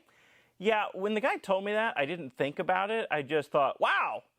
But since then, I have thought about it, and I've done some math. 8,000 amps at 355 volts is 2.84 megawatts of power. Oh. To put that in perspective, that's enough power to drive a Tesla Model S Plaid. And 3 Rivians at the same time. This pack is mighty powerful, but I don't think it's quite that powerful. So how much power can this battery pack actually generate? Well, I don't know. I don't have enough information. The only information I have on these cells is the label that's stuck to the side, the label that I can actually show you. It says 25C, 3.7 volts, and a URL that doesn't work anymore. I've tried. Now, if you're not familiar with what C rating is, it's a cell's ability to charge or discharge in terms of its capacity. For instance, if you have a cell with a capacity of 2 amp hours and a 25C rating, that means that cell can output 50 amps. Pretty simple. Now, these say 25C on the side, but what's missing is the capacity, so that C rating is pretty meaningless to me. If I had to guess, now I have tested a couple of these cells, but we'll get to that in a second, but if I had to guess what the capacity of these cells was, I would say probably 10 amp hours, give or take, and given 10 amp hours and a 25C rating, that would put, and 12 in parallel, that You guys have no idea how I really just want to grab one of them and just bite into it like a chocolate bar. would put the discharge ability of this whole pack at 3,000 amps. It just seems really fun of an idea. That is just a bit over 1 It wouldn't taste good, megawatt though. of power, with the huge assumption that these are actually 10 amp hour cells, which again, I have no idea. But that's just guessing from when this pack was new. It's very much not new anymore, and it's shot. As an example, here's 2 cells that have converted themselves to airbags. Spicy! We'll take these outside in a minute and poke at them and see what happens. I also charged up and capacity tested 3 different cells that are here in front of me. I charged them up to 4.2 volts and then discharged them down to 3 volts for the capacity test. The best result was right here, 4.38 amp hours. Now this cell does have a little bit of corrosion on it, but I believe that's not from the cell itself, it's from an adjacent cell. These other 2 do have corrosion on them, and the corrosion is from their selves. And I got 1.39 amp hours out of this one, and a paltry single amp hour out of this one. Wow. That's This lame. battery pack is shot. The vast majority of the cells in here are either corroded, puffy, or below 3 volts, which in a LiPo is a death sentence. I'm sure there's a few good LiPos in here, but it's not really worth sorting through this pack to find the good ones. It's quite windy outside, so I moved my battery testing indoors, complete with fume extractor that happens to double as a Harbor Freight dust collector. Is this a safe setup? Sure. This is probably not how Oh, here we go. merch being used. Ha! Oh. I'm so disappointed. Why are these so disappointing? This one I just took off the charger. I expect these to be good. Oh! Oh, there we go. Something. Come on. Come on. It's getting big. Yeah! There we go. Go, you You go. Go, you cursed Capri Sun bottle. Let's go.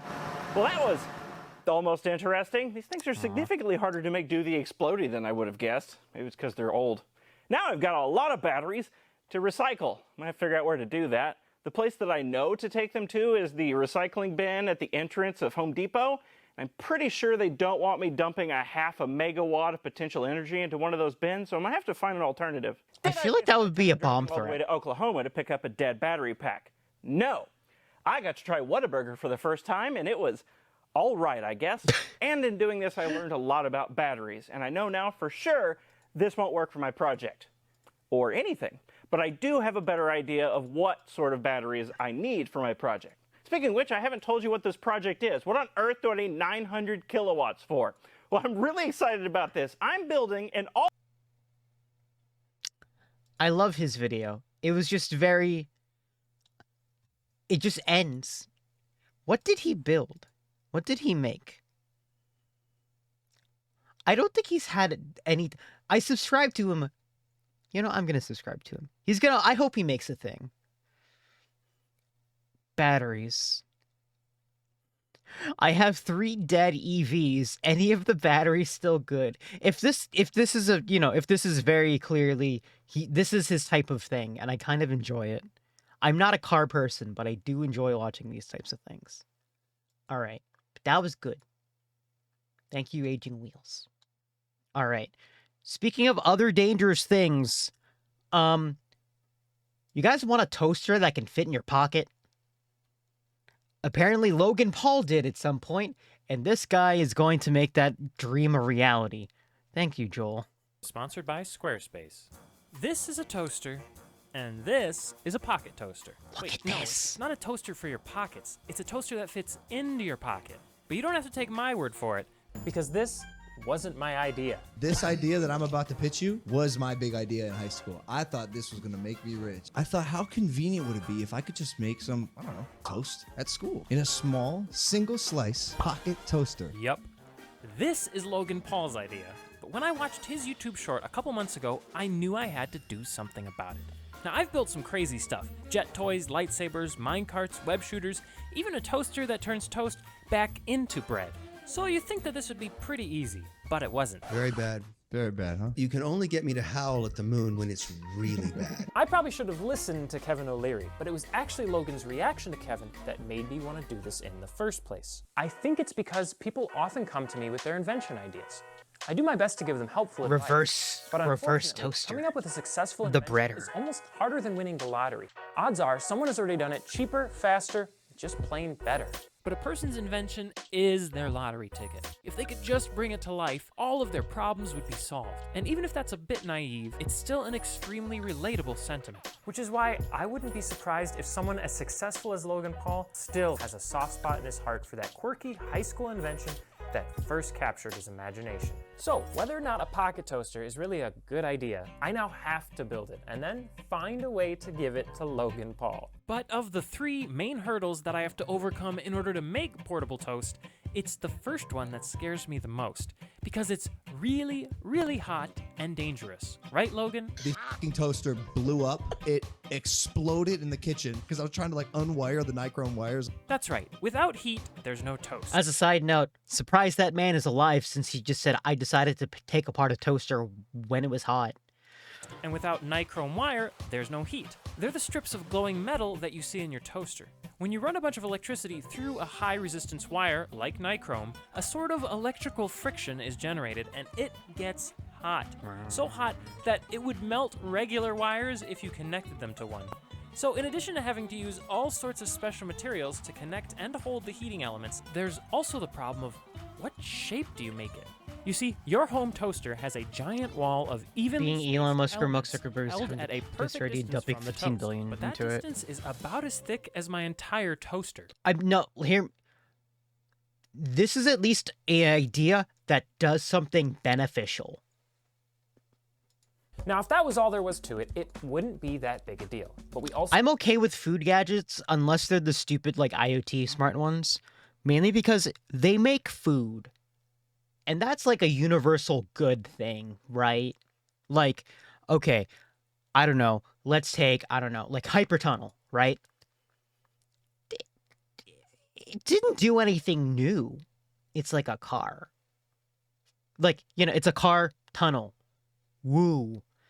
But like, pocket toaster? Worst case scenario, you have toast. And that's pretty good.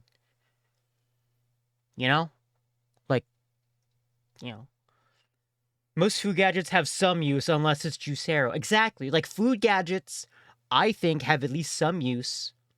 Unless they're, like, too cumbersome than actually doing them the proper way. But yeah. Hypertunnel. Hypertunnel is one of those things where it's like, you invented a bypass of you already did you didn't really do anything. You dug a hole in the ground and called it a tunnel. Right? have to figure out voltage. One of the reasons that Logan's toaster experiment blew up is because he was using the socket electricity of around 120 volts. Let's go. The length and thickness of the wires in a toaster determine its power. A short piece of heating wire draws more power than a long one, and a thick piece of wire draws more power than a thin one. Heck. And more voltage means more power. So for safety reasons, Hyperloop is when you invent a problem. off of 12 volts because it's not enough to shock you. And it means I can run it off of a battery. I think we also saw a $400 like Can't smart reuse this toaster. toaster part. The wire is just too long and it won't draw enough power at 12 volts. Plus, it's too big for a pocket. So I had to make my own heater element that is just the right length and thickness and shape to evenly toast the bread with a much shorter gap and a much lower voltage. I'm typing this in VR I using had the. to do a lot of tests to find this. Have work. fun doing The that. shop is now covered in pieces. That just seems really hard to do. But I think I found an alternative use for them. Tell me what you see. A poorly made piece of toast. Aha. And what do you see here? A poorly made piece of toast. And this one? Dad. My father, Nice. Yes. he's yelling at a waiter about a poorly made piece of toast. Now, being hot isn't a problem for, hot people, but for most materials, it is. The reason that Melt. the plastic outside your toaster doesn't melt is because it's far away from the heating elements. Toasters could be a lot smaller if they weren't so full of air, but that air is precisely how they insulate. Our pockets just can't handle all that empty space, so compressing our toaster means assembling an elite team of specialty materials. Polyether ether ketone is one badass plastic. Peak. He can operate successfully at almost 500 degrees Fahrenheit and bathe in solvents that would dissolve most other plastics, but his services come at a high price. This is $90 worth of half-inch Peak. Aerogel the insulator isn't fooling around when it comes to thermal isolation. With red-hot heating elements less than a half. Oh, let's go. There's aerogel in the toaster. Even a thin slice of aerogel makes all the difference in keeping it cool. Aerogel in the toaster. Those heating elements are so volatile that they need one tough hombre to handle them directly. But these mica sheets don't break a sweat at anything below 1,300 degrees Fahrenheit, and they make a pretty cool-looking cage. And of course, how could I forget stainless? His steely gaze doesn't flinch while shielding and refracting the heat out of the chamber and straight into this toast. But not, of course, before passing through the slots in the stainless grill that's held on by stainless screws. And this A-team would be nothing without the support of the anodized aluminum plates, Teflon gasket, machined aluminum buttons, limit switches, relays, that is a polymer 60 plastic, yeah. connector, and a mixture of high temperature and silicone wire. Honestly, all of this is pretty good. So this isn't exactly budget friendly. It's also very retro. I love it. Buy a pocket toaster that costs 4 times as much as a regular toaster in materials alone. Heck, I even tried to repurpose some existing cases to save some money and time, but quickly found their build quality to be lacking. Besides, this is for Logan Paul, which is also why Turns you might out, recognize the grill cutout for the design, compressors, because I we use listed meta it off his materials. merch Ooh. website. In fact, over the countless hours of sketching, Materials made of design iterations, materials. test after test after test, I basically just pictured handing Logan something that at the very least wouldn't burn down his house, and hopefully he might actually think looked cool. And even if he doesn't, I think it's pretty dope. Hey, Tell me if VR doesn't make you feel good, you should take it off and sit. Joel, make some toast. And don't forget the butter. Fair point. Here is how you make toast on a pocket toaster. First, you connect either the 12-volt adapter or a sufficient battery. Next, you hit the on button and wait 2 minutes for it to warm up. Then you place a piece of bread in the center of the grill. The reason that the toaster has to warm up first is because the bread will dry out from being on low heat for too long. After 3 minutes, you flip the bread over and wait another 2.5 minutes. Then you have your toast. Let's try it. Here's my reaction to eating the first. No, the typing. Oh yeah, no, that sounds like ass, honestly. Pocket-made toast.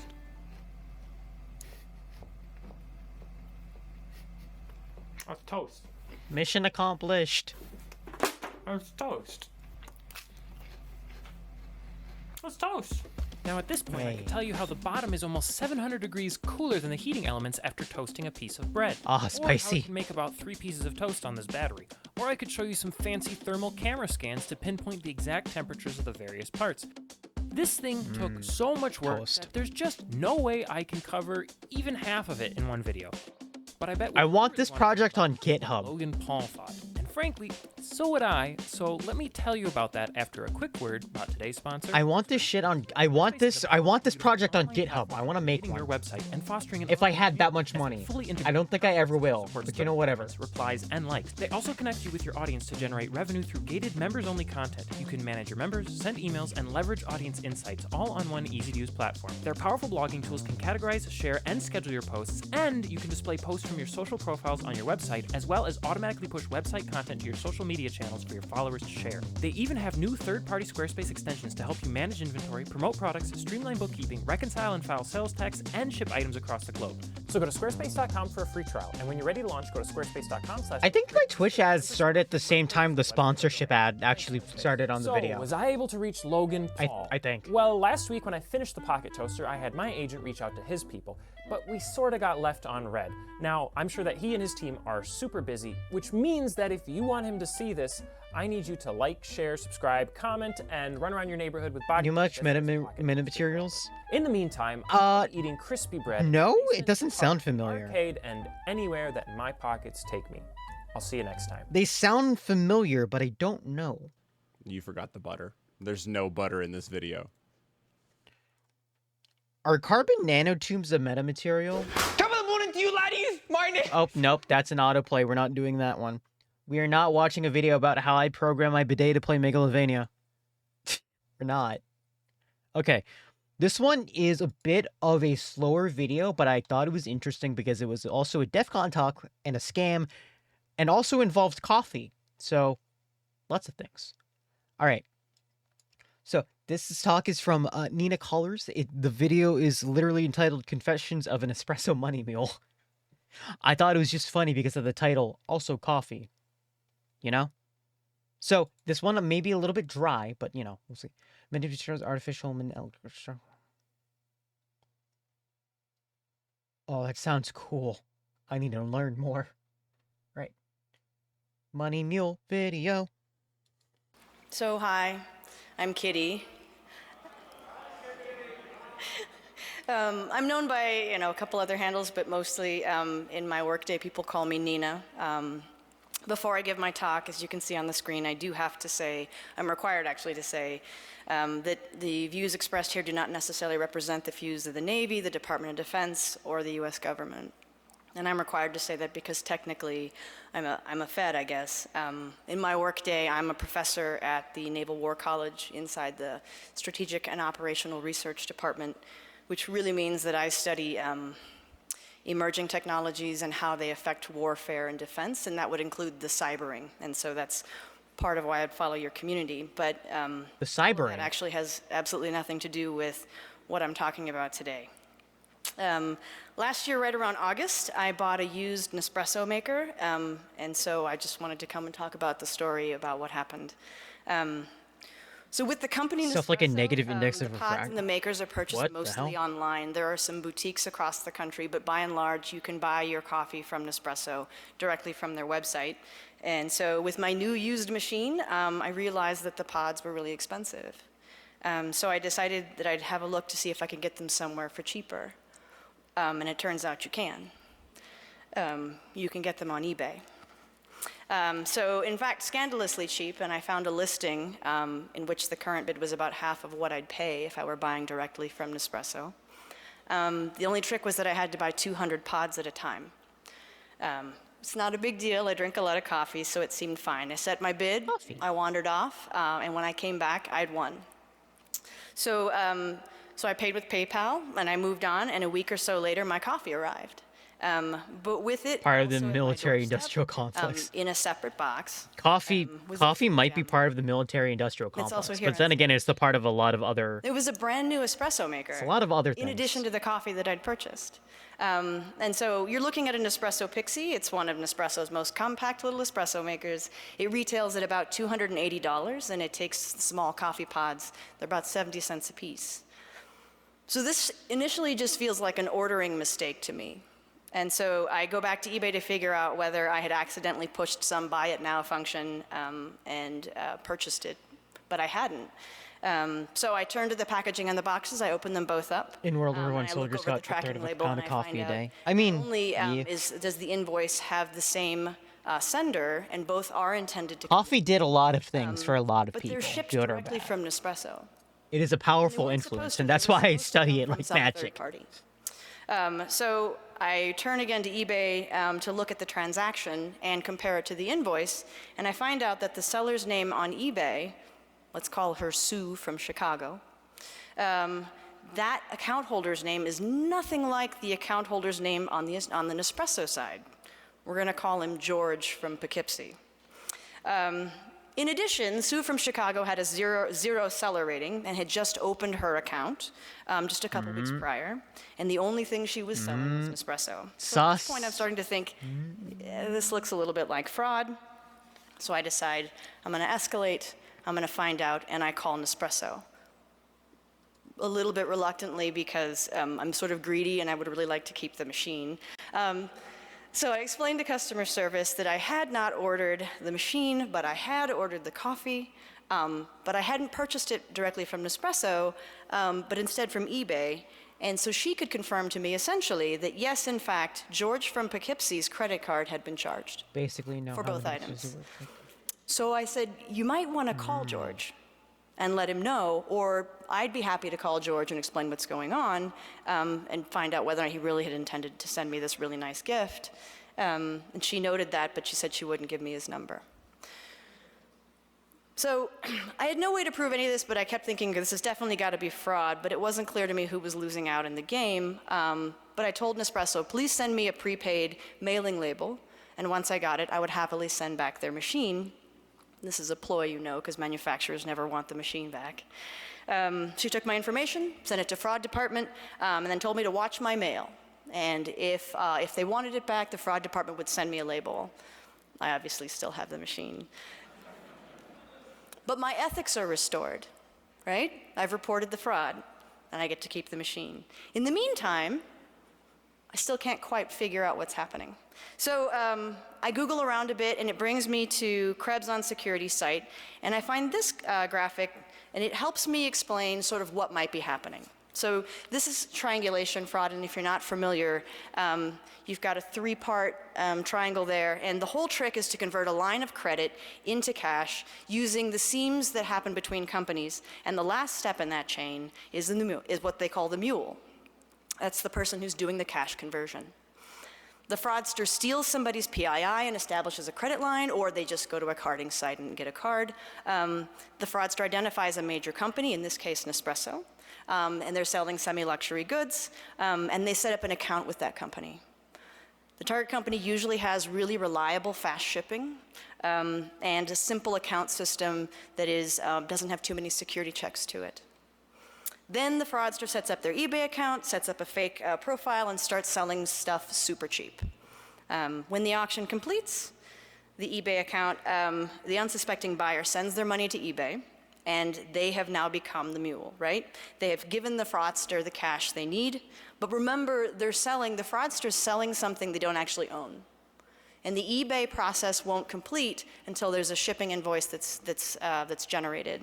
So the next thing that has to happen is your fraudster uses the credit card to buy the stuff directly from the manufacturer, send it to the buyer from eBay, and then the whole triangle is complete. The shipping notification is generated, and everybody's happy. The fraudster takes the money from the sale, it pays eBay its commission, and relists for more items. It's a seamless triangle. The buyer has no idea that they're a mule, and all they know is that they're getting a really good deal for really legit goods. And so the incentive for everyone to continue is to participate and keep quiet. Unless, of course, that buyer is me, and you somehow sent me an espresso machine that I didn't order, and I really wanted to know why I got the extra machine, because I had been already made happy by paying half price for my coffee. So I had two theories. One, this person or persons sucked as bookkeepers. And so I imagined that maybe they were like copy-pasting from an Excel spreadsheet into the manufacturer's website and had accidentally sent me an extra coffee maker. Or two, maybe they wanted to buy my love. Like maybe these triangles are so fragile that the setup of these accounts and the burn of these credit cards are so fragile that they're trying to make me super happy so that I won't question it and then I'll just keep buying. So the right thing to do, now that Nespresso has given me this coffee maker, was to embark on a campaign of research and buy more coffee. More coffee. I know you're thinking I'm a terrible person. But first, this is called confessions for a reason. And second, I'm still guessing this is fraud, but I don't really know, right? Like, so how big is this operation? So I needed more data. And specifically, I didn't just need more data from the one seller. What I wanted to know is if this is some sort of criminal underground gang, like a Nigerian print scam or some IRS gift card scheme, right? This should be happening at scale in some way. So I generate a series of questions. I've way overthought this, by the way. I generate a series of questions, and I try and figure out who these thieves are. To be clear, there are plenty of thieves on eBay. I just wanted to find these ones specifically, all right? So I ask, are there other accounts? Can I find those other accounts? How fast do those accounts burn? And most importantly, can I get them to make the same mistake twice? Can I get them to send me more extra free stuff? This is the part where like no just kind of greed in gets this, it's just fine. interesting. Using eBay's auction search tool and the initial account as the template, I try and find other recently created accounts with 0 ratings selling Nespresso. So 3 things. I need them to sell Nespresso, I need them to have a 0 rating, and I need that account to be relatively new.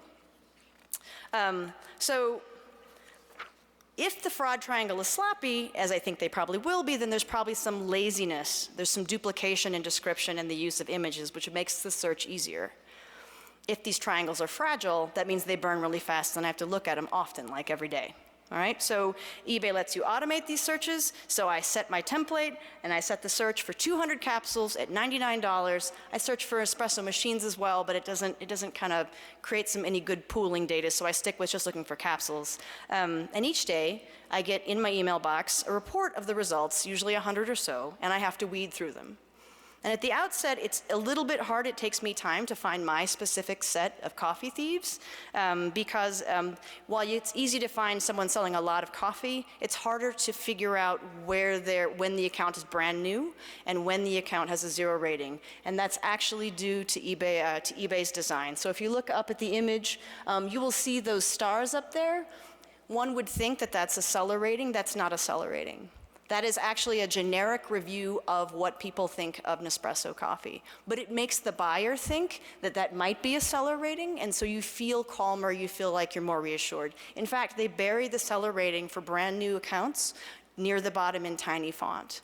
And then similarly, you have to click through to find out when that account was built. Now, that takes some time. I honestly think that's kind of a lame practice on eBay's part. I mean, she's already explaining that it's a lame practice on eBay's part.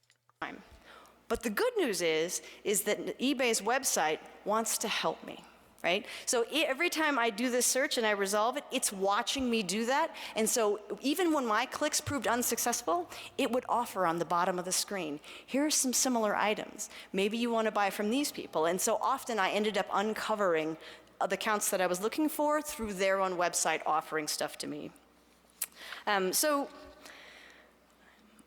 Like a good researcher, I created a spreadsheet to track each of the unique accounts with their opening date, with their ratings over time, and eventually when the accounts go dormant, everything they sold and how much they profited. Then I selected 2 accounts opened within 6 days of one another. With those 2 accounts, I made 2 separate purchases to try and see if they could send me extra stuff. A week later, I received 200 pods of coffee plus 200 pods of coffee. Mm-hmm. Then a few days later, I received 200 pods of coffee, plus a brand new milk frother. Oh, there we go. Retail value $119. I didn't really care for the frother because I wasn't really a cappuccino person. But I tried it out, and it turns out it's really amazing, so thank you. Fraudster over giver, I have upgraded to cappuccino.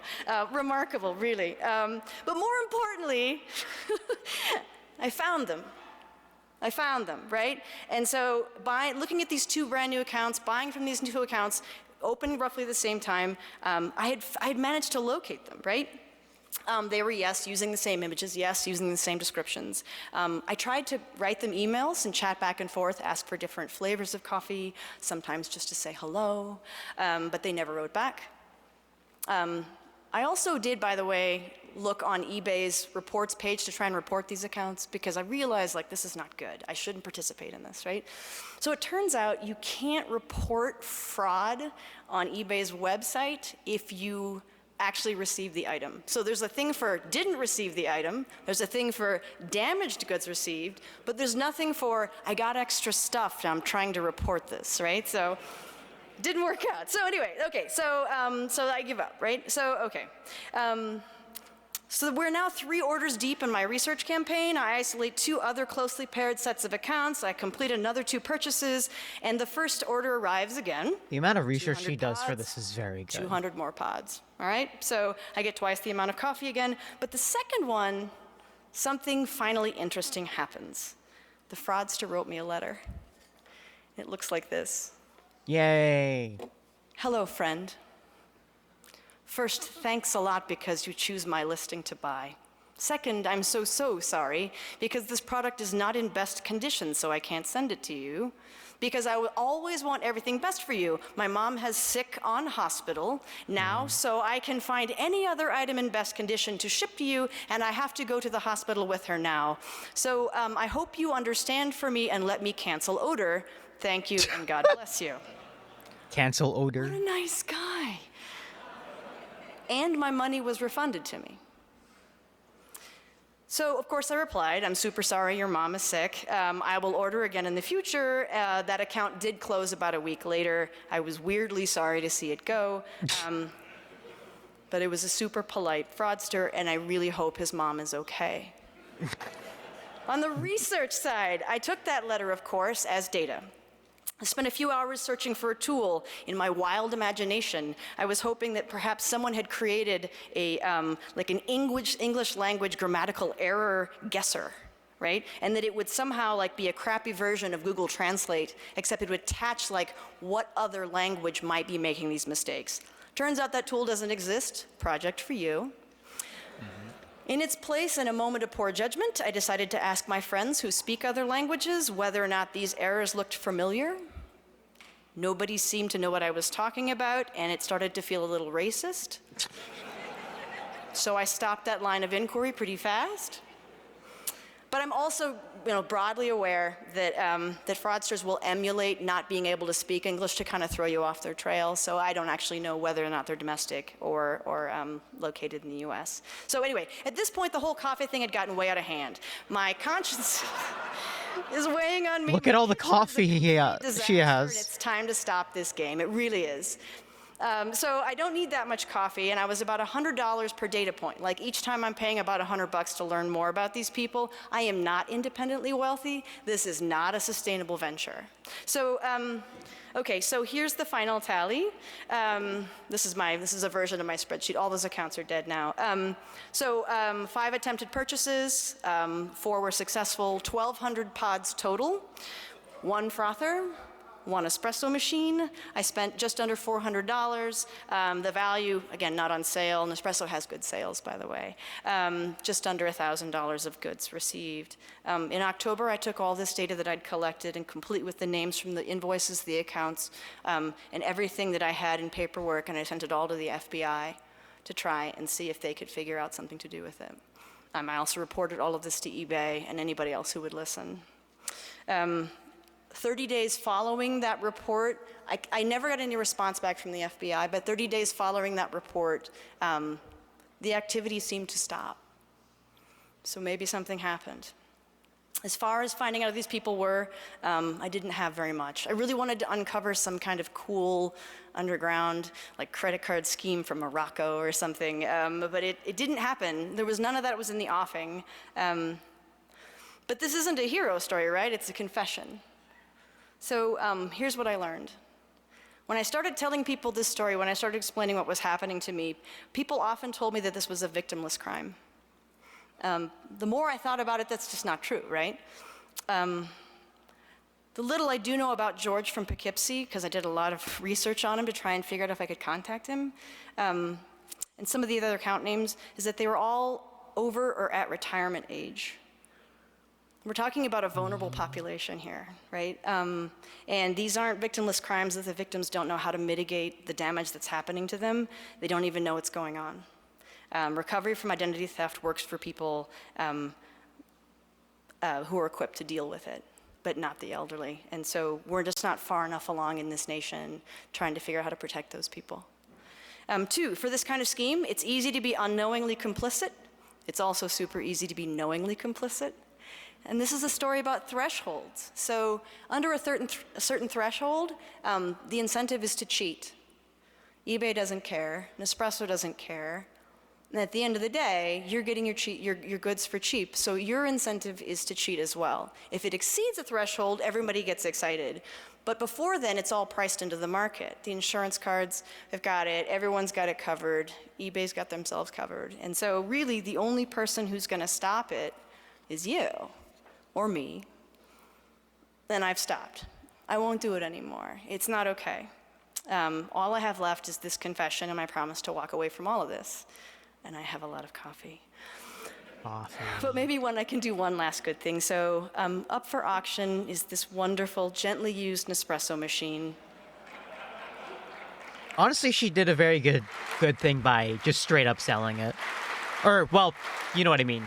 Putting it for auction for the DEF CON. Whatever coffee is left, you can have it. Bidding, this is a terrible idea, by the way. Bidding starts right now, as soon as I can post it on my Twitter account. Just go ahead and bid. It's cash only. The bidding ends tomorrow at 10 a.m. You can come pick it up at Tampa or Evident Village, buy the box. Please don't be a jerk and bid and then not show up. All of those proceeds will go to the Diana Initiative, and I promise, and you'll watch all that transaction. It'll be totally transparent. It'll be online. But definitely, if you don't show up, you'll have the force of public opinion. And if this all falls apart, well, it's DEF CON anyway. That's my Twitter handle. It's nothing like my handle, but and I will flash this again. But I just want to say one last thing, which is thank you. You guys are awesome. And a shout out to my mom and my dad.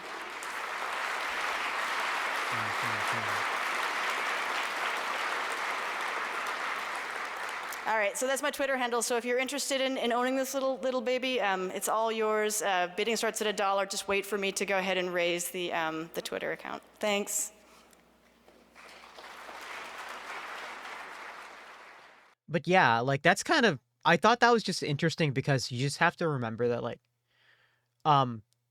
please take care of like people who might be vulnerable in your area, because scams like this, like she mentioned, is like, it seems victimless to you, but obviously someone's getting hurt. There's no way it can't be true. It's like, you got to be aware of it, you know? Okay. We're moving on from something a little bit silly, or we're moving on to something silly. You guys ready for the dorkiest instrument I think I've ever seen on the internet? I bet you are. It's time for the I can't even pronounce this one. The Commodore Dean. The Commodore Dean. Jeez. Ooh.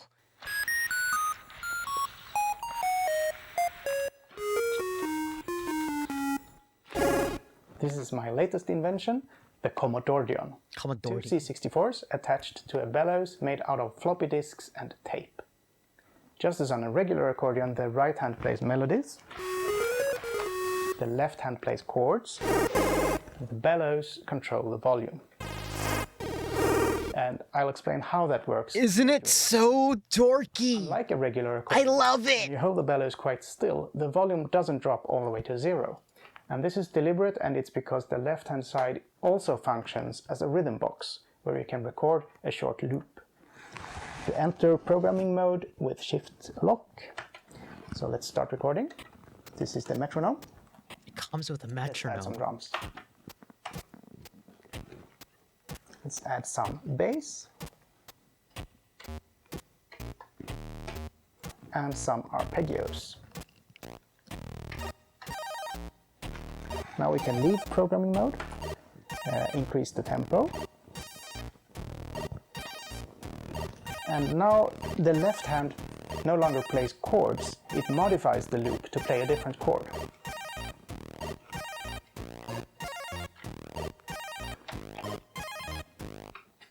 The sound makes me happy. I know, right? Right. We're going to listen to a performance, though, before he explains about, like, how this all goes. And to be honest, it's fine, because this is very good.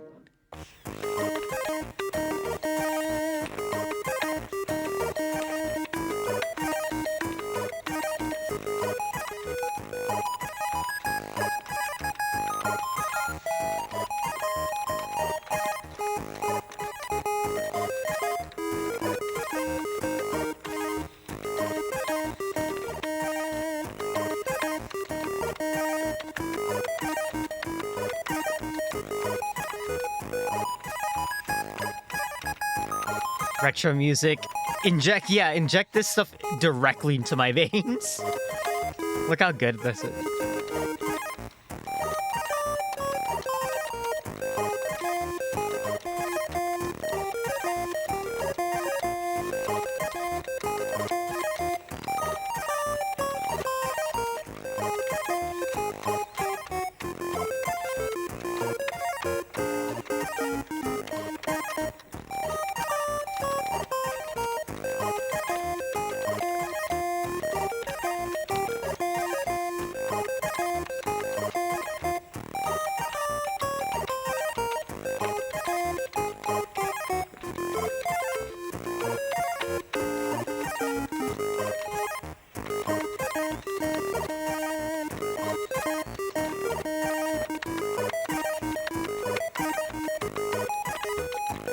Surprised how he's learned to play it since it acts like no real existing instrument.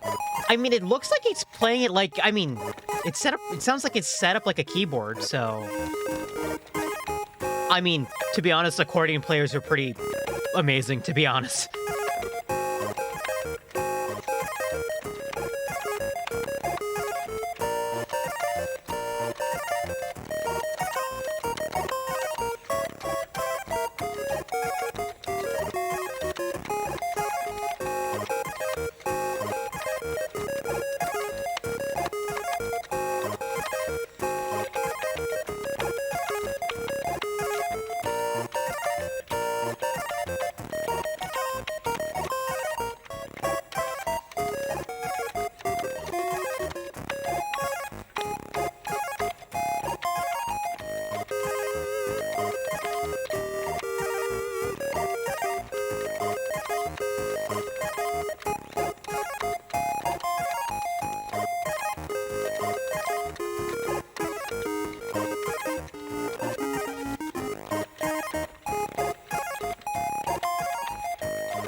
I was vibing so hard. I know I'm milking the shit, but I love it.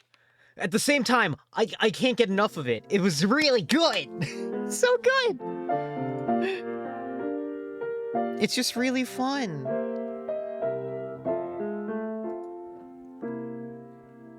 I do feel bad the fact that he did in fact had to take apart floppies for the bellows, but hey.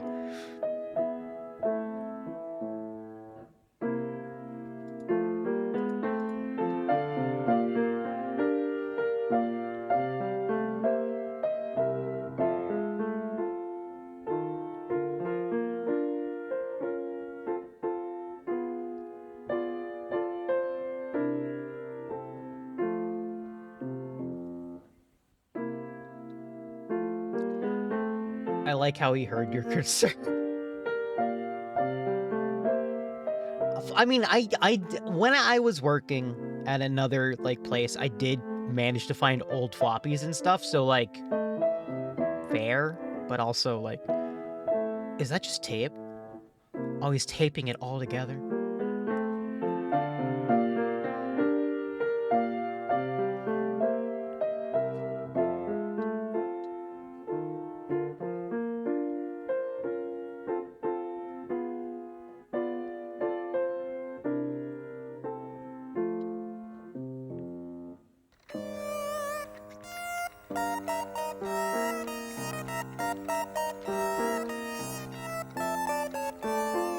He's still milking it.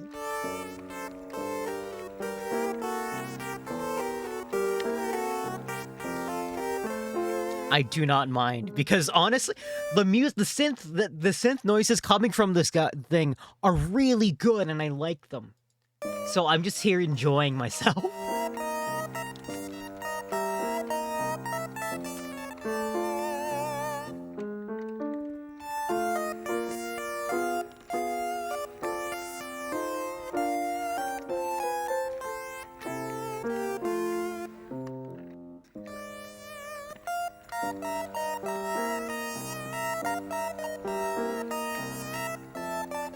That is a lot of tape. Imagine having this guy play your wedding. I want him to play at my wedding. Jill, can we have him play at our wedding?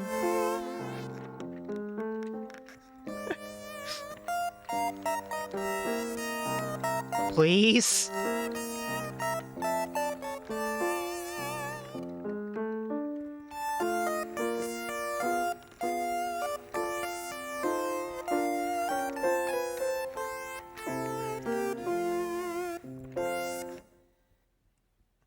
So let me tell you how this thing Very works. beepy wedding. First of all, if you're familiar with the Commodore 64, you'll be wondering where the power is coming from. The C64 has a connector on the side for the power supply, and as you can see, there's nothing plugged in. Now, I could have used this connector, but the other machine is mounted the other way around. So there, the power supply cable would be sticking straight into my leg when I play sitting down. So for that reason, and also to get rid of some mains hum, I decided to bypass the internal power supply stages and solder directly onto the motherboard. The one trying to make this likewise up is picking up the Bell's audio World output unless he directly has from the that. motherboard. We'll find out. In order to avoid another unwieldy connector. So these wires pass through an opening and emerge here by the tape connector, and everything comes together behind this acrylic sheet. As you can see, there are 3 circuit boards. The small one here is the power hub. It's responsible for distributing the incoming power, 5 volts and 12 volts, to the other parts of the system. And it's got a main switch here, so let's turn it on. It takes about 1 second for a C64 to boot and reach the basic prompt. My favorite part, like, they work. It's not like I just put these as a shell. It's like, these are 2 C64s I put together. Now we can't see that because there's no monitor plugged in, but we can trust that these machines are as ready now as they were in 1982. Next, we have to load the software, and we'll be loading from tape, sort of. The software is stored here on this circuit board, which emulates a dataset tape storage unit. So there's a single dataset emulator shared by the 2 C64s. The hotkey for loading a program from tape is Shift Run Stop. So now we'd be asked to press play on tape. The tape emulator has a start button here, so let's press play on tape. And now it's sending the program over. And they started putting F into the, what's this called? Like, oh man. And loading is complete, so we can now play on this side of the instrument. And then we'd go through the same procedure for the left-hand side machine. The final circuit board is the mixer. The audio signals from the 2 C64s are brought together here and mixed. What's left is to make the bellows control the level of this combined signal. Thanks to ample use of gaffer tape, the bellows are more or less airtight, except for a single hole drilled into the acrylic on this side. Wait, do the bellows work? Is a small microphone set at an angle. So all the air flowing into or out of the bellows will bounce off this microphone. And as you probably know, when you blow on a microphone, you get noise. This noise is sent to what's called an envelope follower that measures how loud the noise is. So when you push a lot of air through the bellows, the noise level from the microphone goes up and the output signal from the envelope follower goes up. When you reduce or stop the movement, the output signal from the envelope follower goes down. Finally, a multiplying digital to analog converter combines the digital gain factor from the envelope follower with the analog audio, and that product is the output from the Commodore Dion. Then I also use this collar mic to pick up some mechanical noises and the wheezy breathing of the bellows. And that's the gist of it. I've left out a lot of details, but if you want to learn more, head over to my website, and if you want me to make more videos, consider funding me. Links are in the video description. Take care, thanks for watching, and see you in the next one. I just love it so much. It's just a silly little thing. I love the comments. This is pure insanity, and I absolutely love it. This feels like something that people from the 80s would have thought this was how instruments would have looked like in the future. Like, the bellows work, and that's like my favorite part. Oh my god, he did another one. I turned my C64 into a theremin. With a spoon, a clamp, and 6 more components. Hold up. What? Hold on. I need to watch this. I need to hear this. The theremin is a remarkable musical instrument for 2 reasons. First of all, it's one of the earliest electronic instruments, a kind of Ur synthesizer that paved the way for all the electronic music we hear today. It was invented in 1919 by Leon Theremin, and for a long time it sounded so completely unlike anything else that it would often be used in film music to represent the eerie or alien. The second remarkable thing is that you play this instrument without touching it. You just move your hands in the air in front of two antennas. The right hand controls pitch and the left hand controls volume. This is my own take on the theremin, and here the sound is coming from the SID chip of the Commodore 64. The interface is the same as on the original theremin, so you've got your volume and your pitch. But as you can hear, these parameters are now controlling a classic C64 lead sound, the modulated pulse wave. And yeah, this is hard. I'll do my best.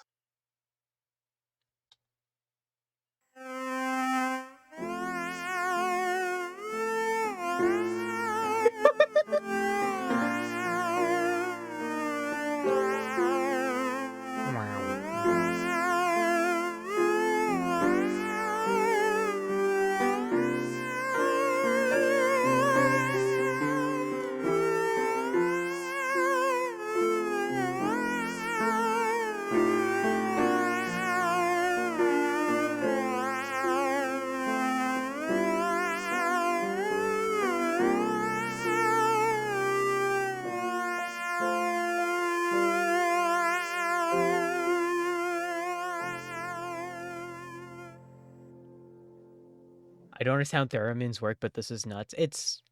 How does a theremin even work? Well, there, you're gonna get an explanation now. I'm going to keep it simple and gloss over a lot of details. Because, you know, how could I describe the theremin without some hand waving? Yeah. I've also posted a more thorough technical write-up on my website. So if this video tickles your curiosity and you want to get a deeper understanding, then be sure to head over and read that. The link is in the video description. But here's the less technical version. First, to clear up any confusion, a theremin doesn't work with radio signals at all. The antennas are just lumps of metal of any shape, and they're part of a quite This guy is simple freaky electronic predicting circuit. our responses. But the word circuit suggests that... Well, it's not that it's weird that he's predicting our responses. It's that he knows how to make a video format that gives us questions and answers, and he can immediately follow those up. AKA, he has good writing. Something goes around and comes back to the starting point. And here it would seem that any electricity entering through the wire would reach a dead end. So how can the spoon be part of a circuit? Well, metal conducts electricity, so the spoon is a conductor. This is also a conductor. It's mostly made of salt water, which conducts electricity. And the earth is a conductor, because damp soil conducts electricity. So I claim that there's an electrical circuit from the theremin through the antenna, through the performer, into the earth, and then from the earth through a ground cable back into the theremin. But hang on, you might say, that doesn't make sense. There's air between the antenna and the performer, and air doesn't conduct electricity. And between the earth and the performer, there's, if not air, then at least some concrete and linoleum and a pair of socks. How can this be a circuit when there are gaps in it? Let's talk about gaps. Here's a wire, there's metal in the middle. If we zoom in, and this is not to scale, it's just an illustration, you see that there are positive and negative charges inside. Atoms. In a metal, the negative charges, the electrons, are free to move around. They also repel each other, so they try to keep a distance. If we induce more electrons to enter from the left, they will repel and push the electrons in front of them, and those will repel the electrons in front of them, and so on. So all the electrons move together, and we say that the Wiggly boys give them the scientific name, yes. But crucially, the electrons aren't rubbing shoulders with each other. They repel from a distance, using the electromagnetic force, like these fridge magnets. Look at them go. Yay!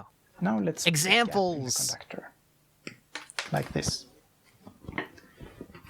The electrons are trapped inside the metal and can't jump across the gap, but they still feel the electromagnetic force from the charges on the other side. So if we again push in some electrons from the left, they repel the electrons on the other side just as before. And for a short period of time, electrons are coming out the other end just as before. So an electric current flows despite the gap. But the electrons keep piling up on the left-hand side of the gap. Normally they wouldn't crowd together like this. They still repel each other and try to keep a distance. But now there's an abundance of positive charges just across the gap, and they're attracted to that, and these two forces are balanced. But only a limited number of electrons will fit next to the gap. New electrons entering from the left would have to linger at the back of the crowd. Don't spoil things with talking about quantum tunneling. Positive charges on the other side. We know that. Those Let him would get be to too his. far away, Let him and get so to the what he's current talking stops. about. We can induce a current in the other direction for a while, until the area to the right of the gap is crowded with electrons. Now this effect, where electrons crowd together next to a gap, is most pronounced when the conducting parts are very close together. As soon as the gap gets wider, the attraction is much weaker. So depending on how wide the gap is, it has a certain capacity to hold electrons on either side. This is called the capacitance of the gap, and we can measure how large it is by pushing electrons through the wire and checking how long it takes before the current stops flowing. You can buy precision-made gaps, capacitors. They have a specific and often large capacitance. The current can flow for a long time. In contrast, when all you've got is a pair of wires some distance apart, the current stops flowing almost immediately. The capacitance is very low. But it's still there. This crowding of electrons happens to some extent on every edge of every conductor across every gap in the universe. So when you're standing next to a theremin, there's a gap between the theremin and you, and there's a gap between you and the Earth, and we can expect to see some capacitance at each gap. When you run a current through a series of gaps like this, electrons will begin to crowd next to every gap, but the current stops flowing as soon as there's congestion anywhere along the line. And in this case, because the antenna is so much smaller than you and the Earth, the congestion will be at the gap by the antenna. So by measuring the total capacitance from the antenna to Earth, we essentially just see the capacitance between the antenna and you. And from that we can work out the distance between the antenna and you. And that's how a theremin works. But now we have a practical problem. It's hard to measure a tiny capacitance. I would have preferred to be able to just plug a couple of antennas into my Commodore 64 and somehow measure the capacitance without the need for external components. But that doesn't work, and it doesn't work for a very good reason. All signals inside an electronic device are flowing through bits of metal. There's metal in the wires, in the traces on the circuit boards, and inside the chips themselves. And every such conductor, no matter how tiny it is potentially a theremin antenna. That is to say, when you move your hands near any electronic equipment, the capacitance to Earth of all those tiny bits of metal will increase very slightly. But in nearly every situation, you don't want the operation of the device to change just because there's a person nearby. So in a sense, when you're designing electronics, the question isn't so much how do I build a theremin as how do I not build a theremin? How do I build something that doesn't change its behavior when I move my hands closer? And without going into too much detail, the answer is that you build digital systems and you run them at a sufficiently low clock frequency. But think about the implications of that. This means all your appliances, all your computers and car keys and washing machines are deliberately designed not to be a theremin. They are designed to be resilient to small changes in capacitance. Imagine, if you will, an exceptional case. Twilight Zone time! An electronic device so sensitive to small changes in capacitance that it could detect the slightest move of a fingertip. Such a device may be observing you right now. For if you're watching this video on a touch-sensitive display, then what you're really looking at is a matrix. A matrix of tiny translucent conductors, and when you reach for them, their capacitance increases. And this is detective and does affect the operation of the device. So in a peculiar sense, You may have spent a large part of your life unknowingly playing the theremin. But I digress. The C64 doesn't have a touch screen, so we have to build our own sensors to measure the capacitance. And for that we can use the venerable 555 precision timer chip. Again, the details are on my website. The homie, the 555. The 555 tries to push electrons through the capacitor here in one direction until the current stops. When that happens, it starts pushing the electrons in the other direction until the current stops, and so on, back and forth, switching direction maybe 1,000,000 times per second. The classic, and here on the the screen, Chad. we get a digital 1 or 0, depending on which way the electrons are currently flowing. So it's going to flip back and forth between 1 and 0. And instead of an actual capacitor here, we connect this point to the antenna and this point to Earth, because that's the capacitance we're interested in. When the hand is far away from the antenna, the capacitance is small, the current will stop flowing almost immediately, and the system will switch very quickly back and forth. And as the hand moves closer to the antenna, the capacitance goes up, and the current will flow even while longer each time, and the oscillation slows down. But it's a small change. You can hardly see it. Therefore, the signal from the 555 is not the sound wave that you're going to hear, because the change in frequency here is just a few percent. So you get a total range of less than a semitone for the full distance. And for a musical instrument, we need maybe 2 octaves. Alma deserves to own a theremin? Measure Really? this frequency and get a number. I've wanted one because it seems like something that I don't need to know music on how to play. And that's what the computer can do for us. So the only thing left is to figure out a way to get this frequency into the computer. Hey, I mean, I'm just saying, if you guys want to buy me a theremin, apparently they're on Amazon for like $100. So, I'm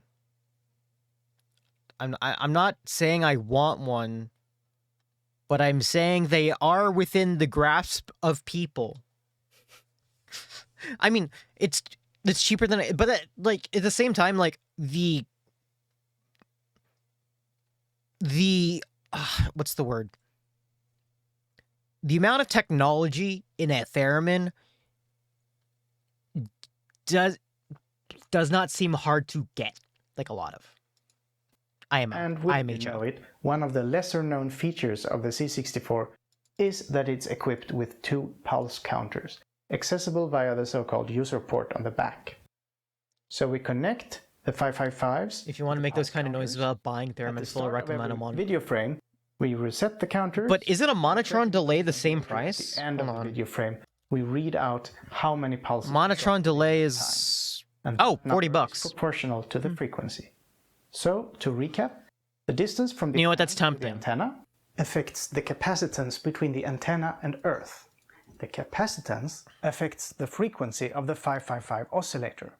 This frequency affects the number of pulses observed over a video frame. The number of pulses affects the software that controls the SID chip. And voila, contactless first contact.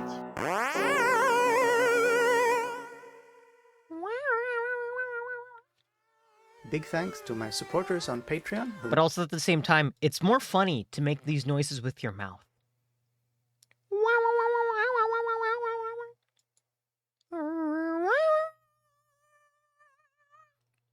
Or something.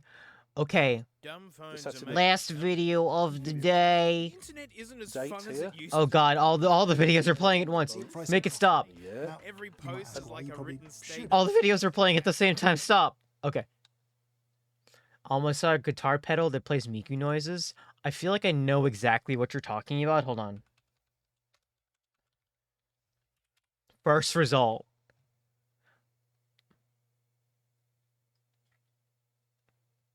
Korg Miku Stomp. Okay, hold on.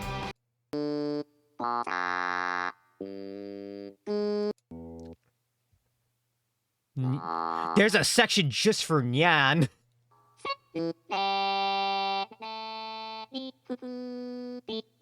That certainly sounds like Miku.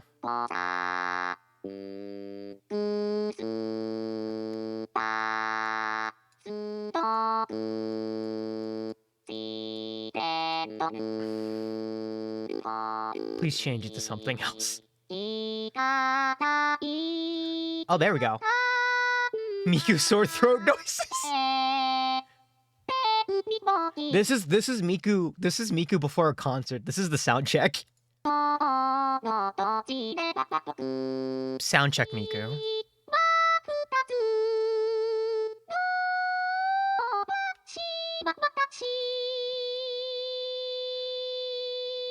Scat.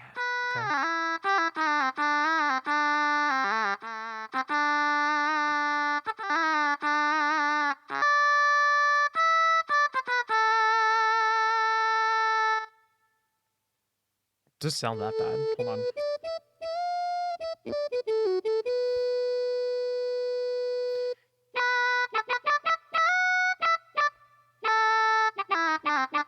This one just sounds like she's playing. She's air guitaring right now. I think this is what Miku's doing.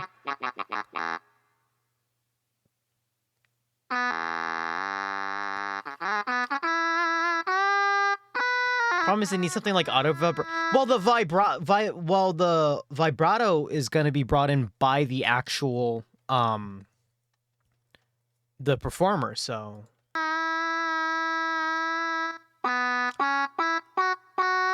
I can't wait for the nyan setting.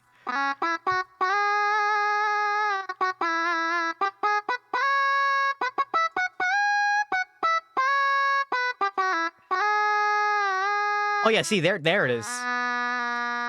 There's the vibrato. Oh, here we go.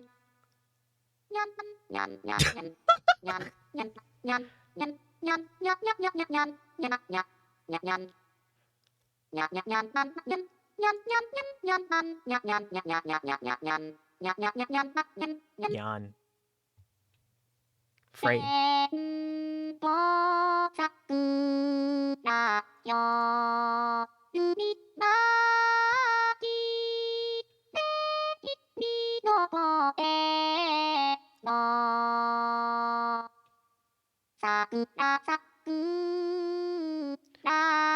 I'm guessing you can pre-program the phrases because I know a lot of Miku like instruments do that.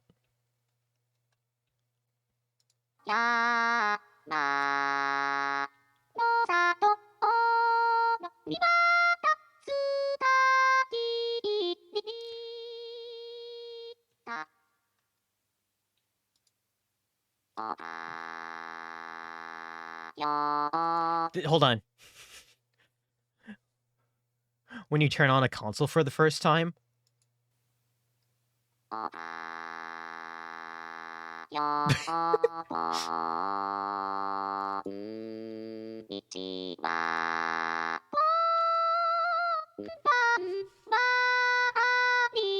want to see a Miku animated to this. This sounds just funny.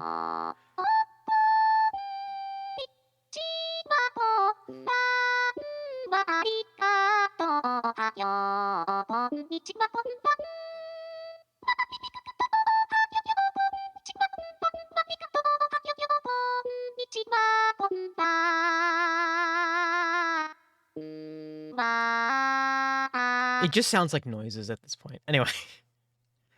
Okay. Actual last video for the day. It's from our good friend Michael MJD. It's a Tim Hortons computer. Well, if you thought the Disney NetPal was the weirdest netbook you've ever seen, you were wrong. Hello everybody and welcome back to another video. Now in today's episode we're going to be exploring the Tim Hortons netbook, a thing that exists, and when I found it on eBay I had to buy it. Of course, Tim Hortons, everybody's favorite Canadian coffee shop chain place that I've been to a couple of times that one time I was in Canada. Or maybe you hate Tim Hortons, I don't know, whatever you feel about them, this thing exists, and I gotta thank a viewer on the Disney NetPal video for commenting and making me aware of this, because I had no idea this was a thing. And so when I found it on eBay late at night, I decided I had to impulsively buy it, so thank you to Linode for continuing to support the weird shenanigans that we get into on this channel. This was a part of Tim Hortons Platinum Award program back in 2010, where if you were an employee at Tim Hortons and the location you worked at met a certain sales quota or whatever, you would be eligible to receive... What about a Miku Theremin? I feel like that should be a thing that exists. I don't know if every employee in the restaurant got this or if it was only certain positions, but yeah, you'd get a free netbook if you were eligible. Back in 2007, free computer, had a portable DVD player. Yeah, remember? Imagine the value you're getting from this, by the way. Just conceive of the value.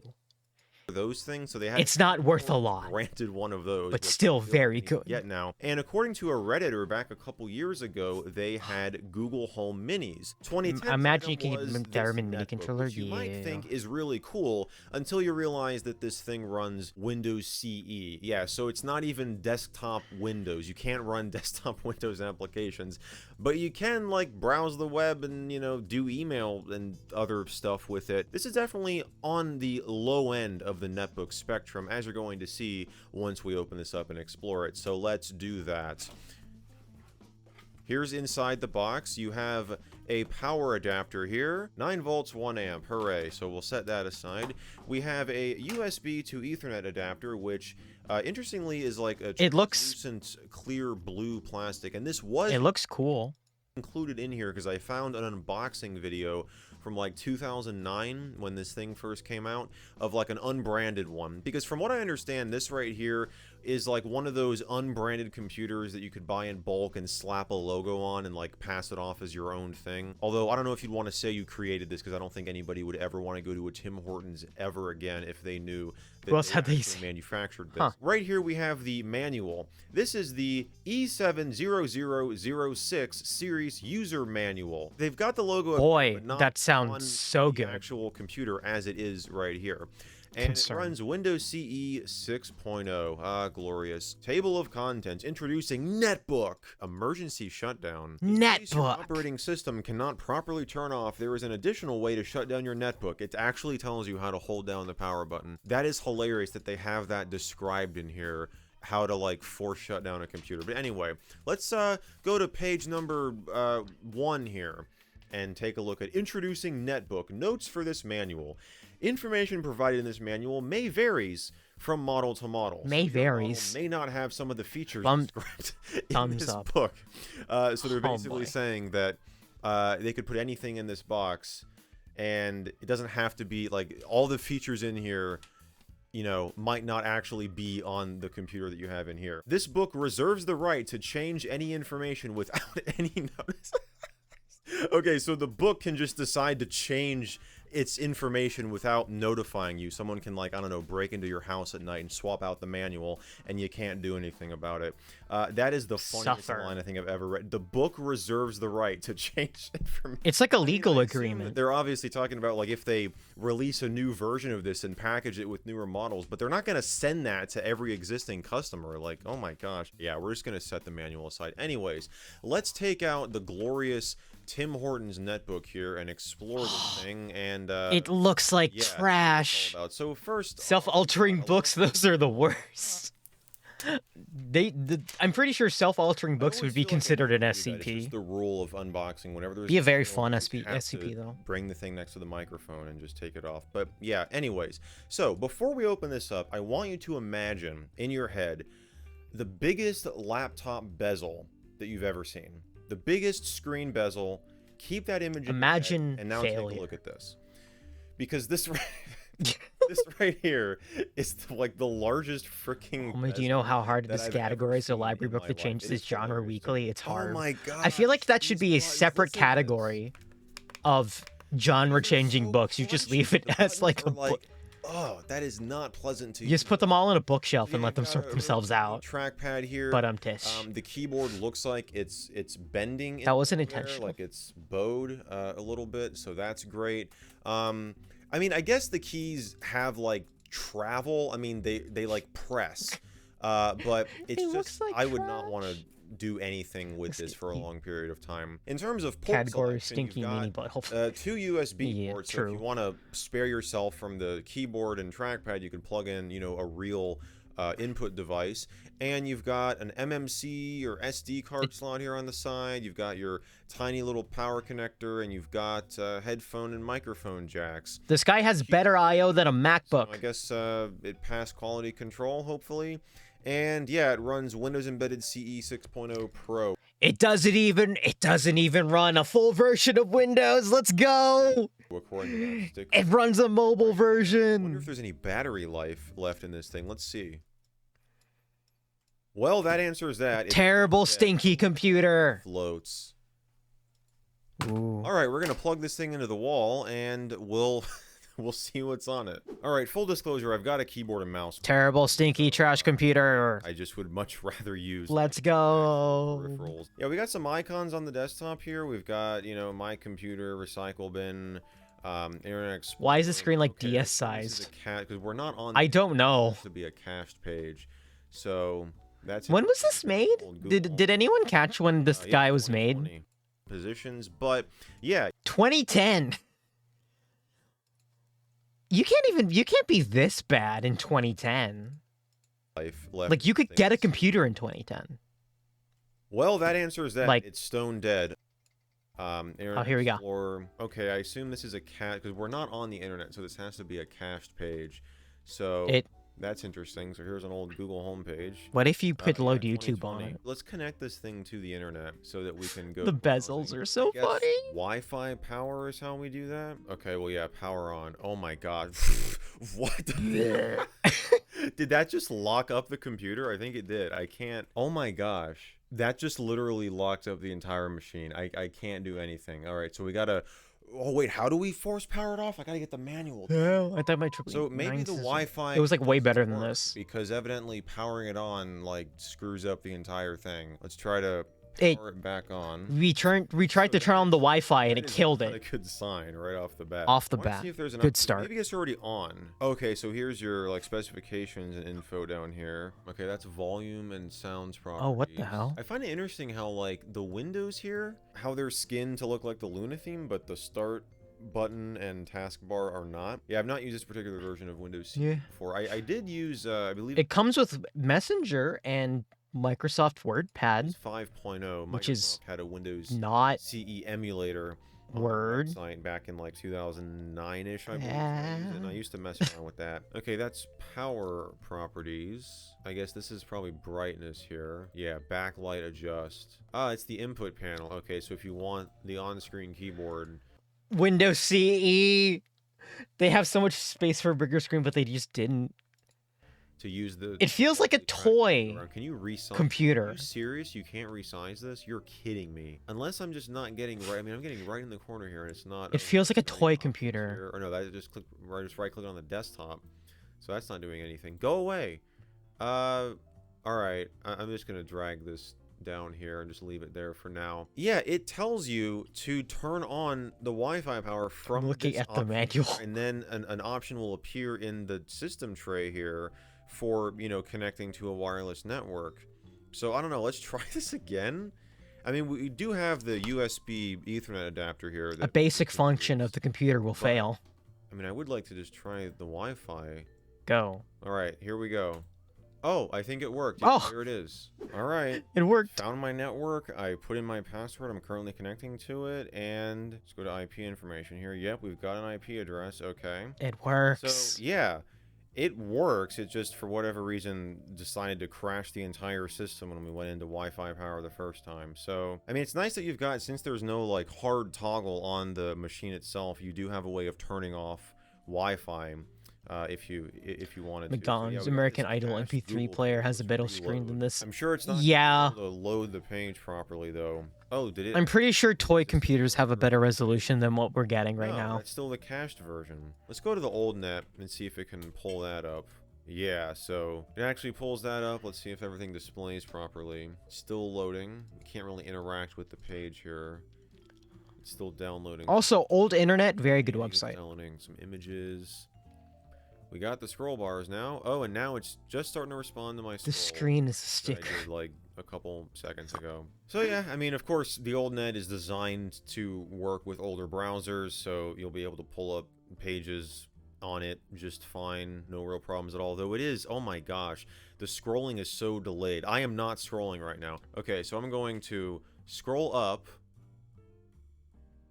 Okay, that was a little bit better, but still, I mean, that's like if I scroll down a lot, I mean, that's there's definitely a noticeable. I love how trash this thing is, even for its age. Let's just get out. It just makes it so much more interesting. Insane. Media player.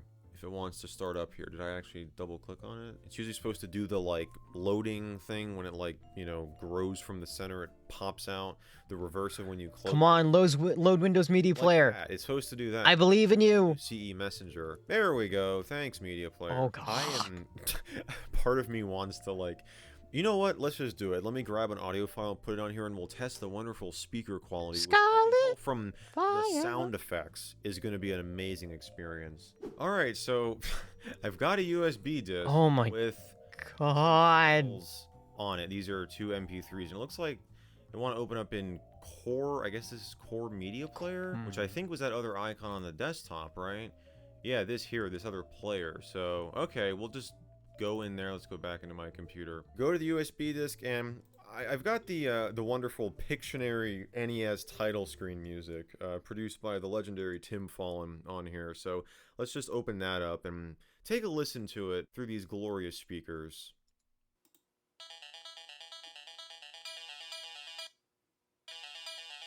All right, off to a good start.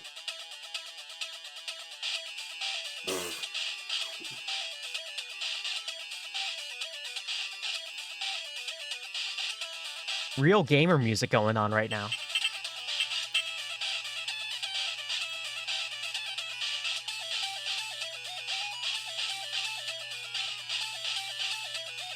Yeah. Oh my gosh, it is. Okay, so that's one. And then I also got at Doomsgate on here as well.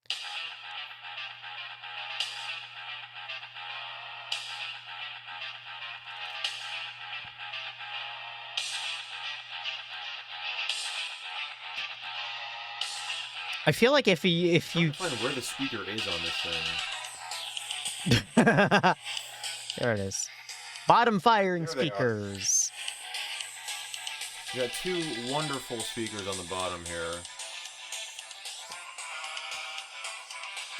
It's like this dollar store toy of a laptop. I mean, they're okay. I'm sure you're gonna get people that'll be like, "Oh, you're being too hard on it because this thing was only like however much money." Like, yeah, I get that, okay, but I mean, what can you say? That's the speaker quality that you're gonna get, and I think that's a video player too, isn't it? I mean, I don't know why you got two media players, right? Windows Media Player and then this Core player. And I think this might be, like, let's see what this is first of all. The Core Pocket Media Player. Okay, so I assume this is something that wouldn't come with, Oh god, 2006. Oh yeah, GNU GPL. Yeah, oh, this ain't coming with Windows at all. Oh. This thing could play back video if you wanted to, I don't know, watch a movie on this thing, because that sounds like so much fun. And then you've got a recorder. Yeah, we could record a nice, I assume that little pinhole here is the microphone. Or maybe you would need, maybe there is no internal microphone and you have to plug one in. Testing. Woo! Okay, we'll stop that and we'll play it back. Alright, so I think you need to have a microphone plugged in to make that work. So, yeah, no internal microphone. I mean, yeah, I wouldn't really want to use this as a content creation device, but I guess if it's all you had, I mean, you could do some stuff with it. You could record some audio files. But yeah, those are all the programs on here. Oh, and we got WordPad as well. Microsoft WordPad, which is not the same as WordPad, like write.exe on Windows, obviously. This is going to be more like Pocket Word. So, you know, hello world. So, you know, oh my gosh. That sound effect. Woo. I remember that. Imagine doing like a Word document on this.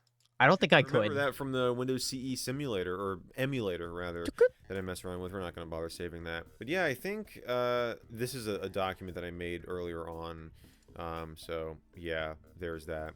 There's nothing on here like from the previous owner. I already went into the my documents folder and everything. Let's go to the help documentation here. All right, so we got help for Messenger and WordPad. That's it. Help. Okay. How do I get out of this hell? It's the only thing on here. So, yeah, it's pretty much stock Windows CE 6, as far as I can tell. Of course, with the... No, I don't want to launch IE. Get out of here. No. No. But yeah, with the exception of these programs over here, like this Wi-Fi power thing certainly didn't come with every Windows CE 6 device. It's specific to the Wi-Fi hardware that's in here. I just find it really funny how it crashed the system the first time. And, I mean, calling... I don't know why. This is just so dinky. I kind of... I'm weirdly affectionate towards it. I usually associate Netbook with still running, like, a desktop class operating system, like Windows, you know, full-fledged Windows. So, if you guys want to see the video on the Disney NetPal, I'll have that link down below. And while you're down there, why don't you check out today's video sponsor, Linode? Because they do a lot more than help me. Linode is a good sponsor. It's just a weird little guy who got released in 2007 and no one heard about him. I love just weird little guys, you know? Just weird little tech guys. Hold on. Speaking of, hold on.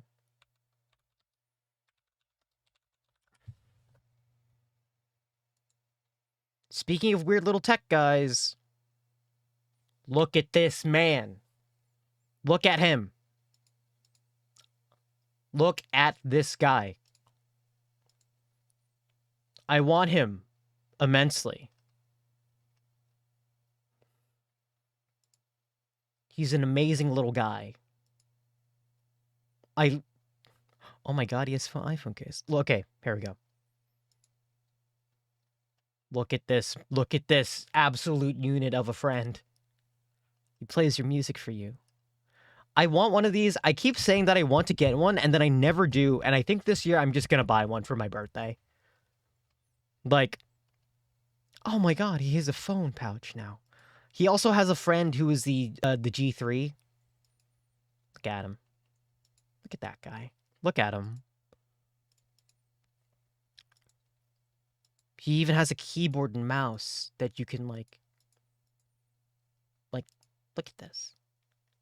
It's an adorable, adorable child. He's my son. Anyway. This is my son. Anyway. Alright. Thank you guys for tuning in. I very much appreciate it.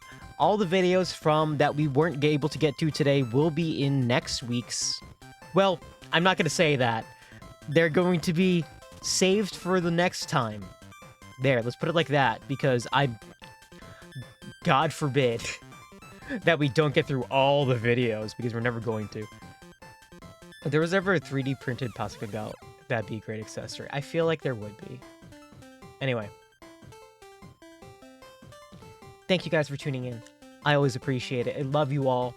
Next week, hopefully, we'll be back to a more normal scheduling thing, and then I realized it's both Thanksgiving and also my birthday on the 25th, so I don't even know what in the world the schedule's going to be. We're gonna find out, and maybe instead of finding out Friday, I might just do something for fun, because it's my birthday on the 25th. Hey, did I mention it's my birthday on the 25th? It's my birthday on the 25th. I'm just saying, just reminding, just saying. Anyway, okay, let's see who we can send you over to do for a raid.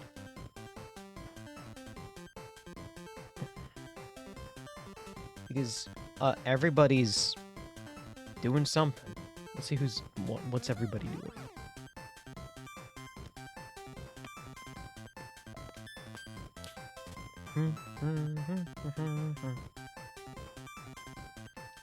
Oh, you know what? You know who we haven't sent everybody over to in a while? Lemma, my favorite robot. Alright. We're gonna send you guys over to Lemma, who is a very cute robot. Tell them I said hi. Make sure you guys save before you go, of course. Have a wonderful rest of your day, and we will see you guys next week. I guess. I hope. We'll see where the schedule takes us. I have no idea. Alright. Oh, by the way, Lem's also playing Pokemon, so if you want to play Pokemon, just give me a heads up. All right. Hi. All right, we're sending everybody over now.